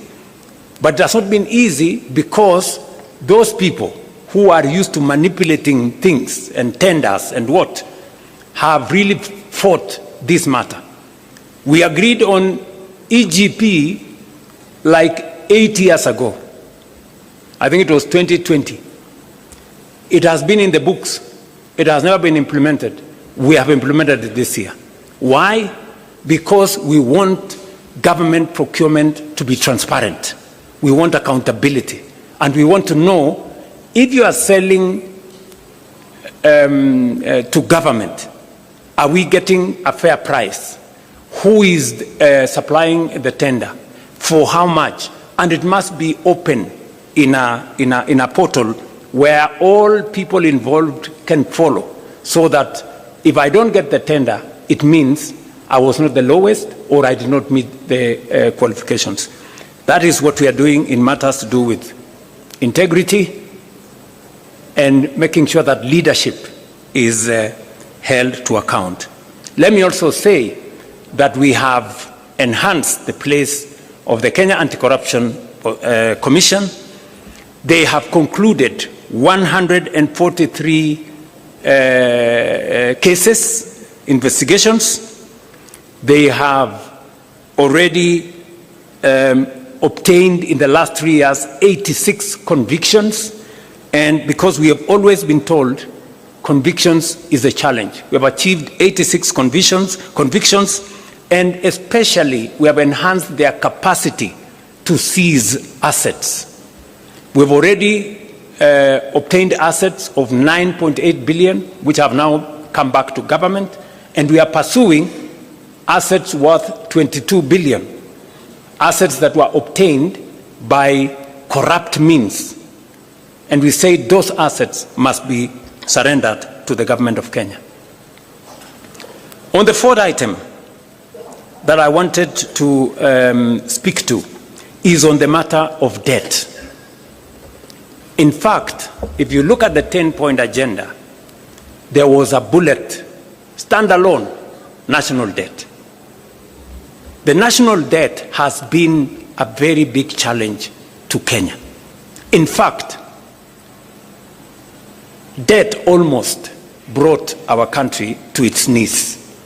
You heard what Professor Kidure said, that in 2022, there were 6 countries that everybody believed in the world they were going to default on their foreign financial obligations. One of them was Kenya. And why was Kenya there? Because we had the highest, the largest Eurobond of $2 billion. And I remember my good friend John Buddy saying, I mean, this debt was there, everybody knew it was coming up, and nobody was doing something about it. You know, we were just waiting. And so the first thing when we came into office, we said we can't. This country cannot default, because many people don't understand the consequences of a country defaulting on its foreign obligations. It just turns your economy into something else. Just look at what happened in one of our neighboring countries. I don't want to mention names. When they defaulted, their currency was devalued by 100%. Just imagine Kenya's currency moving from 120 to 240. Would we have a country left here? And you know, there were very many people who were persuaded that the Kenya currency was going to go to 200. In fact, I remember speaking to one of the bankers, who is no longer my friend, because he was among the people who, you know, imagined, they were already piling up dollars, because they imagined that when it gets to 200, they will make a killing. Unfortunately for them, they had to make losses, because the 200 shilling dollar did not happen. So we had to intentionally deal with the debt. What have we done on matters to do with debt? Number one, we made sure that we did whatever it took. And I appreciate that I had to make some very difficult decisions for us to be able to escape that default. We had to cut down on spending by about 300 billion. We had to remove subsidies on unga. We had to remove subsidies on fuel. We had to eliminate, we had to stall some of our projects, because we had to pull back from continuous borrowing. That's number one. Number two, we did not just avoid default. We now went into a plan on how do we reorganize our debt. How do we successfully negotiate our way? I can confidently, that's why we went to the market. We went to the market in February 2024. We went to the market in February 2025. We went to the market in October 2025. And we went to the market again this February. To do what? To do liability management. The debts that were due next year, we now have no debts due in 2027. We have a small debt due in 2028. Then we will go to 2037. We have reorganized our debt portfolio so that it doesn't threaten our fiscal sustainability. And I must thank John Mbadi and his team at Treasury. They have done a very commendable job. Muwapigie makofi. We have also engaged some of our lenders. I do not want to mention names. I have had to go and sit with some of the lenders and tell them, guys, some of these loans, the repayment is too steep for us. You know, some of the interest rates you are charging us are very high. And we have successfully managed to reduce some of the interest rates. We have managed to change some of the structure of the debt so that instead of too much upfront payment, we have managed to negotiate to make them concessional. And today, I can confidently tell the country that we have avoided situations that would put a lot of strain in our budget. And number three, we have also decided that we are going to be innovative. We are going to be creative in how we do public assets. It is no longer tenable for us to continue borrowing. That is why we have said we are not taking any borrowing resources unless it is absolutely necessary. I see some people say there has been a disagreement between Kenya and the IMF. There is no disagreement. We have just agreed on what to do. We have agreed that if we need your money, we will come for it. If we don't need it, we will do with the resources we have. I mean, how does that amount to a disagreement? Are we together? Yes. I mean, is it wrong to be able to stand on your own and do your own stuff? Is that a weakness or a strength? Yes. To me, akili bwana. So, what have we done? We have decided to have alternative instruments of financing our development. We went the route of securitization. Many people told us, oh, you are going to do this. Because of securitization, and I must thank members of parliament, when I negotiated with you and I told you, guys, forgo these 7 shillings, it will help us raise money.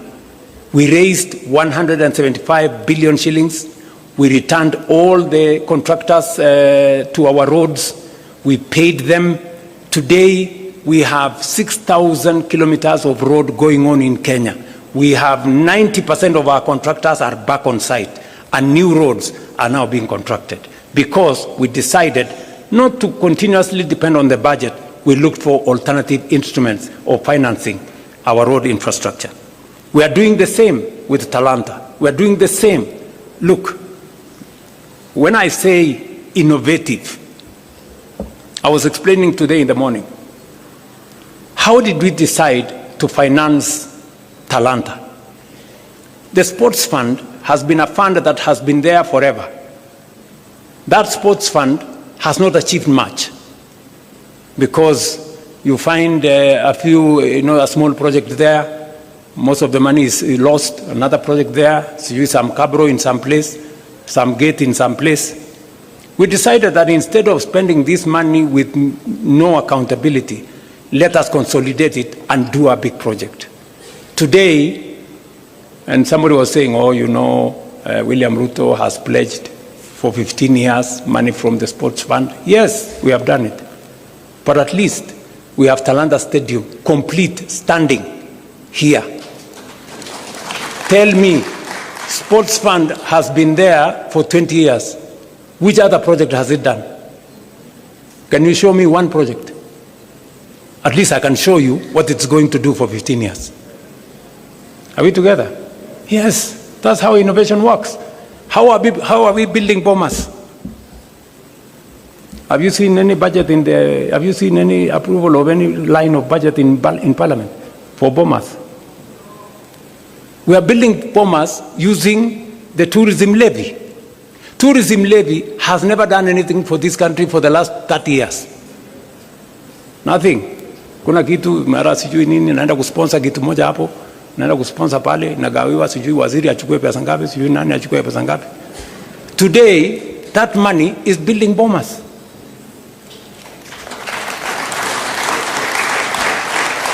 Friends, that is how thinking out of the box looks like. Kwani mlikuwa mnafikiri thinking out of the box ni kufanya kitu gani? If we had gone to borrow money to build all this, we would be in trouble, So we have decided to think outside the box. Securitization. We are discussing today proceeds from some of our mature assets. When we discussed about selling a stake in Kenya Pipeline, many people said, oh, you want to sell the family jewel, or you want to sell this.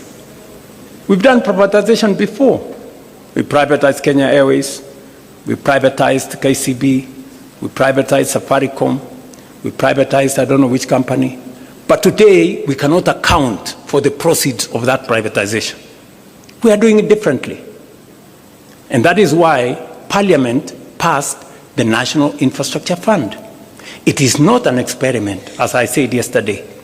It is what other countries have done. It's what India has done. It's what the UK has done. It's what Ghana has done. It's what South Africa have done. And that is the way to the future.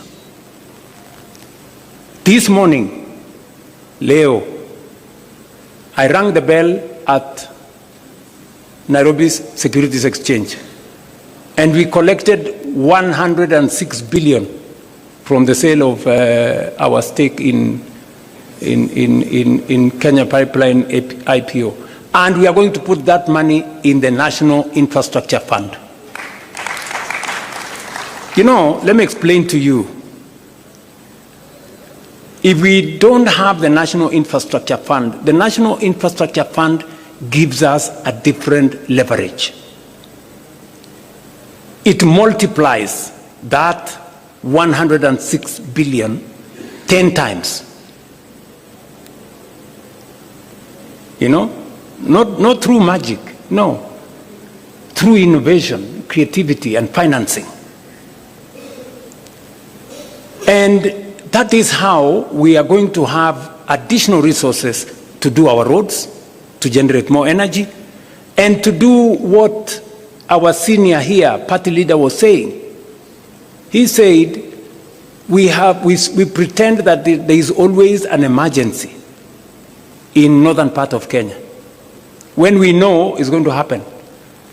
Because of what we are doing now, if you read today's newspaper, we have already advertised for several dams. So when I talked about us using the National Infrastructure Fund and proceeds from privatization for building infrastructure, we're not talking about the future. We're talking about doing it now. We've already done the contract for Jomo Kenyatta. That is where about 15 billion shillings is going to go. And that 15 billion shillings is going to enable us raise 150 billion. Just by putting 15 billion. It's the same thing we are going to do with the dams. If you check today, we have already advertised several dams, because that is how we are going to cure the problem of food insecurity. Water harvesting, water storage, irrigation. That's how we are going to eliminate the shame of hunger in our republic. And we are beginning that journey today. Many people were asking themselves, will the National Infrastructure Fund be accountable? I want to tell you, yes, it's going to be accountable. It's going to be accountable to Parliament. It's going to be audited by the Auditor General. It's going to engage Cabinet. And we are going to make sure that no shilling of that money is going to go anywhere except for productive national infrastructure.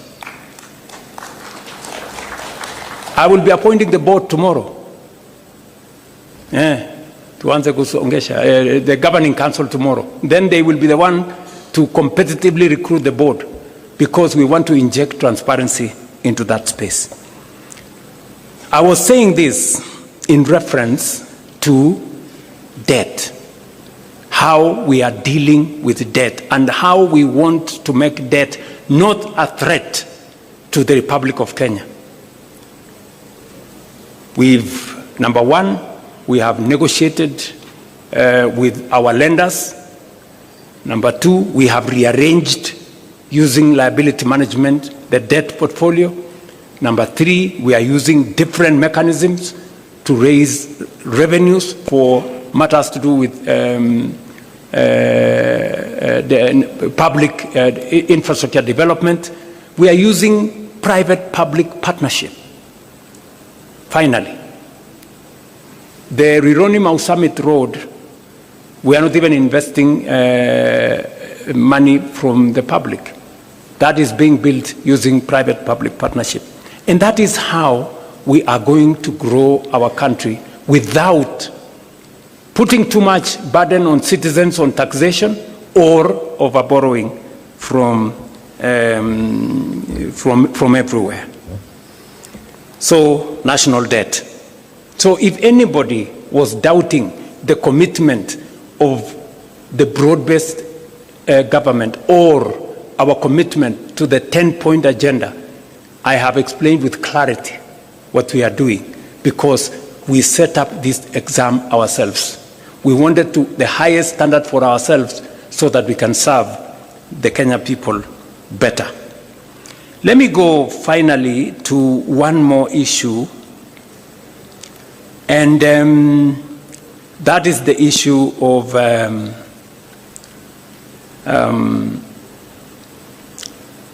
the subject we committed ourselves to, which was peaceful assembly and making sure that the victims of protests are compensated, although we have been told here, and it is correct by the party leader of ODM, that you can never compensate life, but you can do something about it. What have we done? You know, many people are saying, oh yeah, maybe. I took the first step and gazetted a victims compensation panel. It subsequently went to court, and the court held it for a while. Even as the court held it, we did some work. We have identified all the victims, as we talk to you, with the Kenya Human Rights Commission, with the Independent Police Oversight Authority. We have identified all the victims and profiled their names, and we have already made sure that we have a comprehensive list. We did not even stop at 2013. We went back all the way to 2017 to make sure that all those that were affected by protests from 2017 are now captured. So we have already identified all the people in there. We have provided resources. You will be approving 2 billion shillings to make sure that we have the resources to compensate those people. Finally, the court came through and gave direction on how that process should be done. And last week, we now, in compliance with the decision of the court, last week we gazetted a panel, as was recommended by the court, to expedite this process. And it is our belief that unless something else happens, we should be able to conclude this exercise before June, so that we can all be in that space. But we are not stopping there. We are saying we want to look at the future. And so I think it would be right for us in this PG to recommend that the Kenya Human Rights Commission propose a law to Parliament on protection of protesters. Let there be a law on how to protect protesters, because it is a constitutional right. We do not want to propose the law from the executive side of government. Let it be proposed by the Kenya Human Rights Commission in consultation with others, so that we can carry that through. Let me conclude by saying that aside from that, we have facilitated the Independent Police Oversight Authority to make sure that those security officers in breach are held to account. As I speak to you today, 35 cases have been successfully prosecuted, and 49 police officers have been convicted. As I talk to you, we have another 30 cases that are undergoing disciplinary action in the police, and the process is ongoing. We have implored on the Police Oversight Authority to appropriate this mandate as efficiently as they can, so that we can all move together in that same direction. On matters to do with the rule of law, I think it was explained to us here with a lot of clarity. Number one, we are facilitating the courts to make sure that they have the human capital to deliver on this mandate. I did swear in 11 judges of Court of Appeal. There is an ongoing process of hiring more judges. There is also an ongoing process of hiring more magistrates. We have provided the resources for that. We did provide also resources for the mobility of our judicial officers. They wanted some vehicles. We have provided the resources for them. They wanted the resources to do e-filing across the country. We have provided resources for them. And yesterday, as I said, with the passage of Parliament of the benefits, especially pension benefits bill for judges, yesterday I did sign it into law so that we can give our judicial officers greater capacity and be able to, for them to be able to appropriate and discharge their mandate as is required of them by the Constitution. So, in a nutshell, these are the items I wanted to speak to you about, just as summary of the items that we are engaged in as an administration.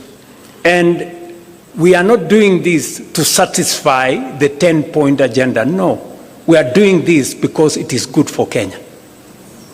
And because we made a commitment, not by force, but because we wanted to do it. And I am very confident that working with you, we will find the way into the future together. Finally,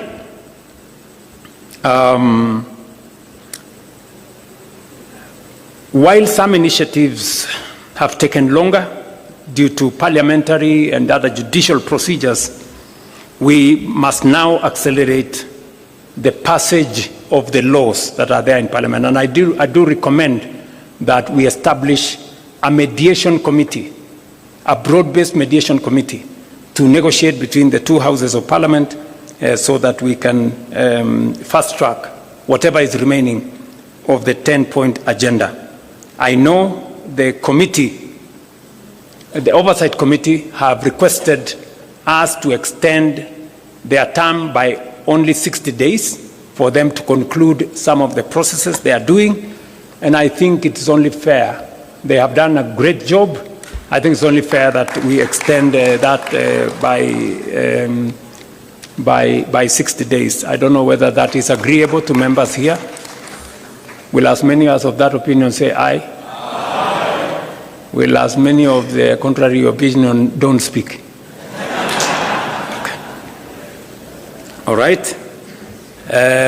So I think it is so extended. And finally, I want to secure your concurrence that we ask the leadership of Parliament to establish a broad-based mediation committee to negotiate on some of the issues that are outstanding on the NADCO bills that are in Parliament. Do we agree that we establish a broad-based mediation committee? I put the question. Will as many as of that opinion that we establish a broad-based mediation committee say aye? Aye. Will as many as of the contrary opinion shut up? Namaze. Okay? So I think that is that. And finally, I want to request that with where we have reached, I don't know whether this is the right point for us to say this, where we have reached in the consultation. I will maybe want to ask the leadership to come and read for us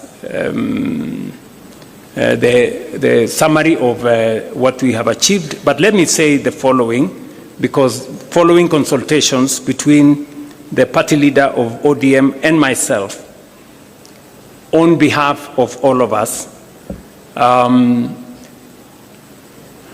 the UDA Management Committee did endorse that we begin consultations between UDA Kenya Kwanza and ODM. It was also approved by the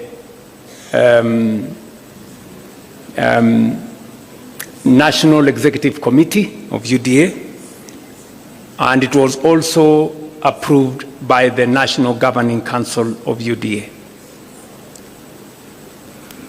The same happened for ODM. There was, I think, a meeting of the Management Committee of ODM, NEC, and also the other organs.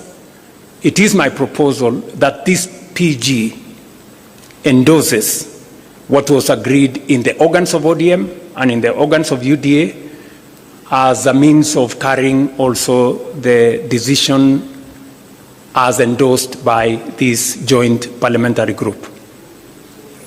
I don't know whether that is a good place for me to put a question. I therefore put a question that as many as of the opinion that they agree with the decisions of the organs of ODM and the organs of UDA on the process of engagement between our two formations, as many as of those who agree with the decisions of the organs of the party say aye. Aye. As many as of a contrary opinion say something? Nothing. Okay, they say nothing. The ayes have it. I don't know whether there is another matter. Yes, there is a final matter. Just hold on, Chair.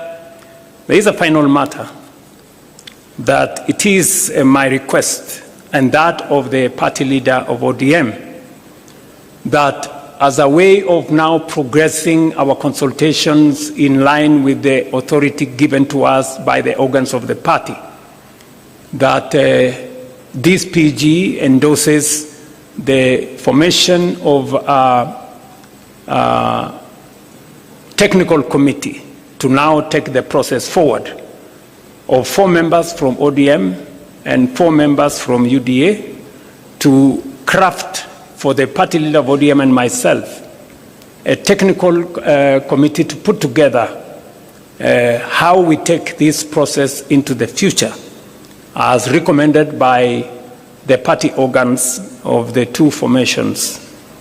And we want to ask this PG to agree that we form a technical committee of 4 members each from UDA and ODM to take this process forward.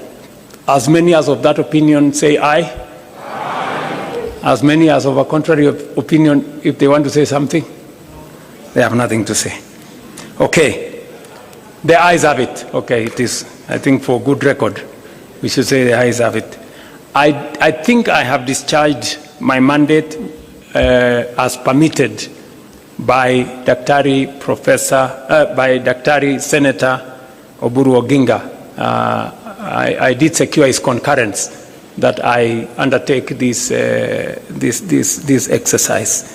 So I want to say thank you very much. I leave now the other processes to the rest of the people. Yes, yes? You want to say something? Are you sure you want to say something?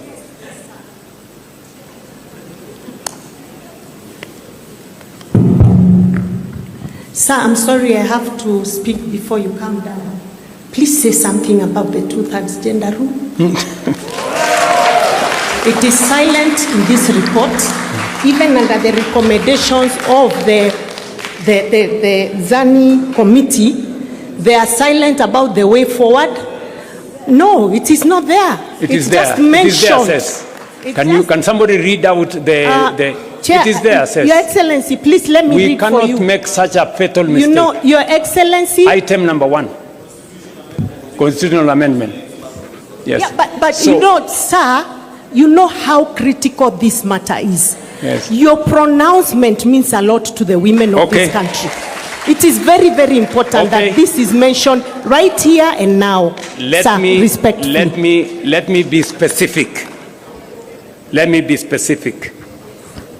Part of the reason why we believe there is need for a broad-based mediation committee is because the constitutional amendments that have been proposed, including that specific one on 2/3 gender rule, we need as a broad base to agree on a common position. both in the National Assembly and the Senate. And primarily, that is the reason why we are proposing that mediation committee. And we all agree in this PG that we are in support, at least party leader Oburu Oginga and myself support 100% the matter of the 2/3 gender rule, and this parliamentary group in its entirety, without any exceptions, support the 2-gender rule. We'll ask 2/3 gender rule. Will as many as of that opinion say aye? Aye. Honestly says, we are all in. Yeah, we are all in. So thank you very much.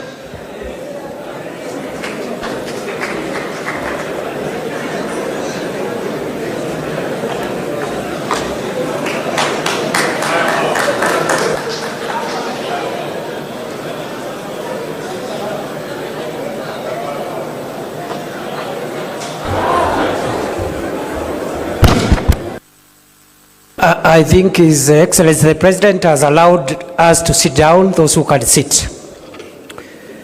Ni fire, see fire. Ni power, see power.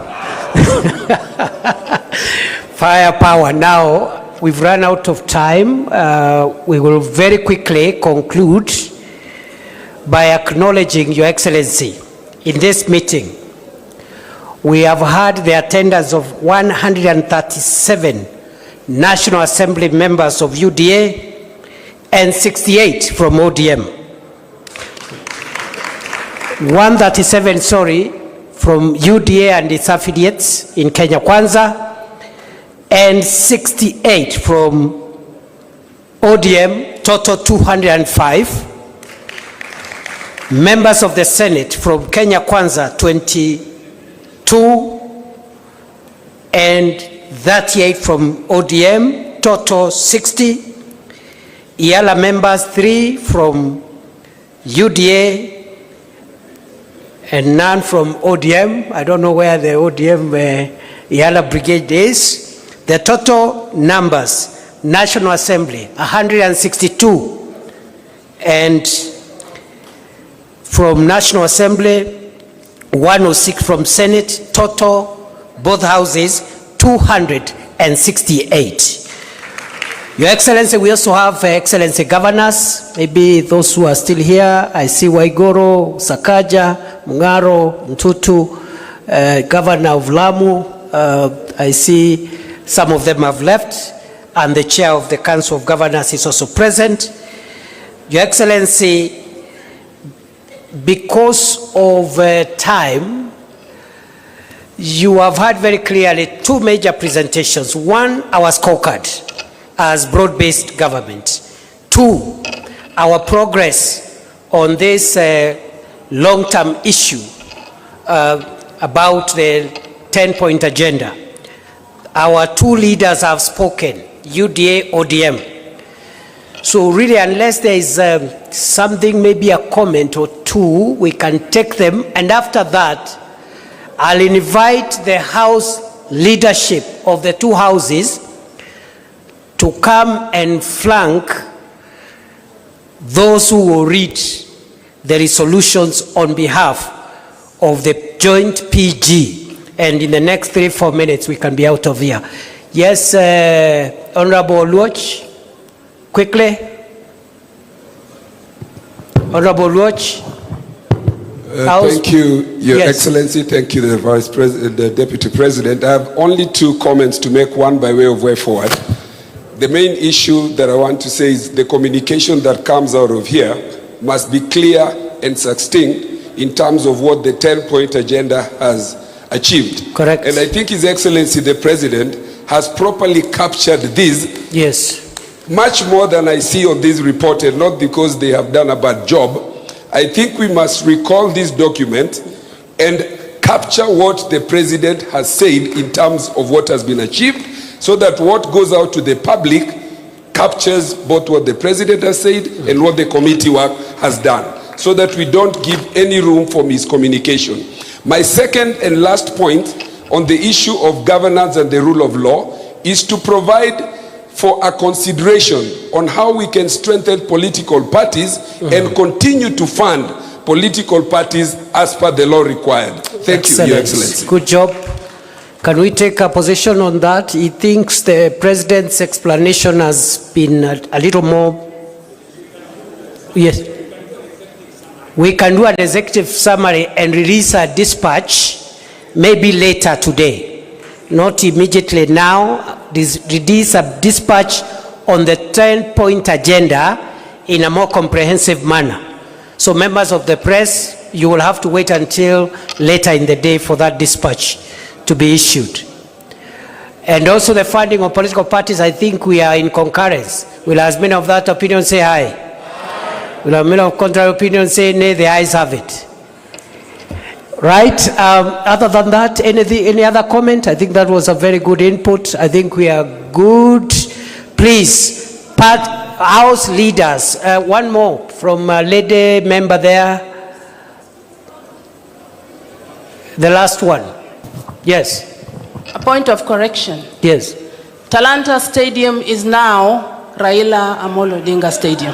Thank you. That should also be reflected for the record. Corrected, please. Thank you. Thank you very much. Now, I think this is a good position to end because of the pressure of the parliamentary time this afternoon. Thank you very much, the leaders of both houses of parliament, both from the UDA and ODM side.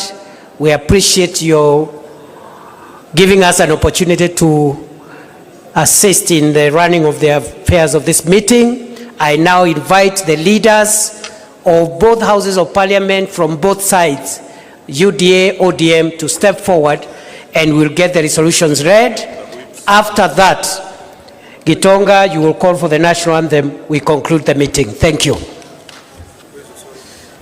Thank you, DP. We'll ask Honorable Osoro, Millie Odhiambo, if you're in the house, please step forward, and the two SGs.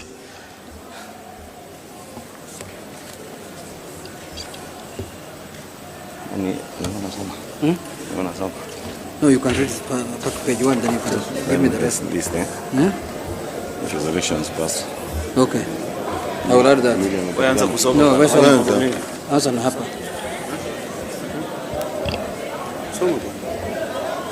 SG. Millie.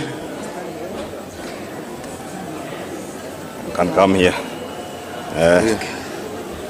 Break the answer.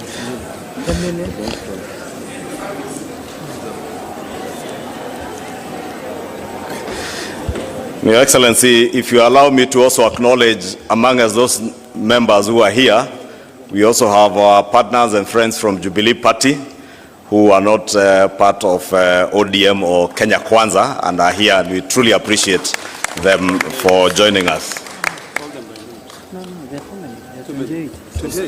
I'll now proceed to read the communique following the second joint ODM-UDA parliamentary group meeting held at the KICC today in Nairobi. The joint parliamentary group of the United Democratic Alliance, UDA, and the Orange Democratic Movement, ODM, held its second meeting at the Kenyatta International Conference Center, Nairobi, on the 10th of March 2026. The meeting has reviewed progress made in the implementation of the broad-based government agenda over the past year and received a report from the Oversight Committee on the status of the 10-point agenda agreed upon under the Memorandum of Understanding between the two parties. The joint PG noted with satisfaction that approximately 80% of the agreed commitments have been implemented. The meeting reaffirmed that the Memorandum of Understanding between UDA and ODM is anchored on a 10-point agenda drawn largely from the recommendations of the National Dialogue Committee, NADCO, addressing key national priorities, including electoral reforms, the cost of living, governance, economic stability, and institutional reforms. Members have observed that the partnership has contributed significantly to political stability and created an enabling environment for the implementation of programs aimed at expanding economic opportunities, particularly for young people in our country, while strengthening sound economic management. The meeting further noted progress made in stabilizing the economy and addressing the cost of living through measures including reduced inflation, the continuous fertilizer subsidies program that is supporting farmers across the nation, expanded health care and health coverage under the Social Health Authority, strengthened anti-corruption measures, and the revival of the stalled road projects through the securitization of the Road Maintenance Levy Fund. I want to invite Honorable Junet to continue. Oh, okay. The meeting resolved to extend the mandate of the Oversight Committee by 60 days to enable it to finalize outstanding matters arising from the implementation of the agenda. In addition, the joint PG agreed to establish a joint technical committee with each party nominating 4 members and the respective executive directors serving as joint secretaries. The committee will develop the shared policy agenda and priorities of the 2 parties, which will inform the work of a coalition framework to be considered later in the year. So this is the technical committee that will develop the issues and the things that pertain to the public and the 2 parties and lay ground on what issues the negotiation committee will discuss on the issues. The joint parliamentary group reaffirmed its commitment to continued cooperation in the national interest and to advancing reforms aimed at strengthening Kenya's democracy, stabilizing the economy, and improving the livelihoods of the people of Kenya. The PG resolved to adopt all resolutions passed by organs of the parties. That is the end of our statement, and thank you very much, Your Excellency. In conclusion also, in the spirit of strengthening political parties, I want to bring to the attention of the PG that ODM is owed 12 billion shillings as their money. 12 billion. If we get that one, then we shall be very happy. Please take that. Thank you. I think, DP, I will invite you back to help us close the meeting and request members of the House Business Committee in both houses, please, immediately after this meeting, Honorable TJ, let us proceed straight into the meeting for the House Business Committee. Thank you. And with that, I'll request that we all be upstanding for the national anthem, which is our joint prayer as we come to the conclusion of this session. So let's all be upstanding for the national anthem. The anthem.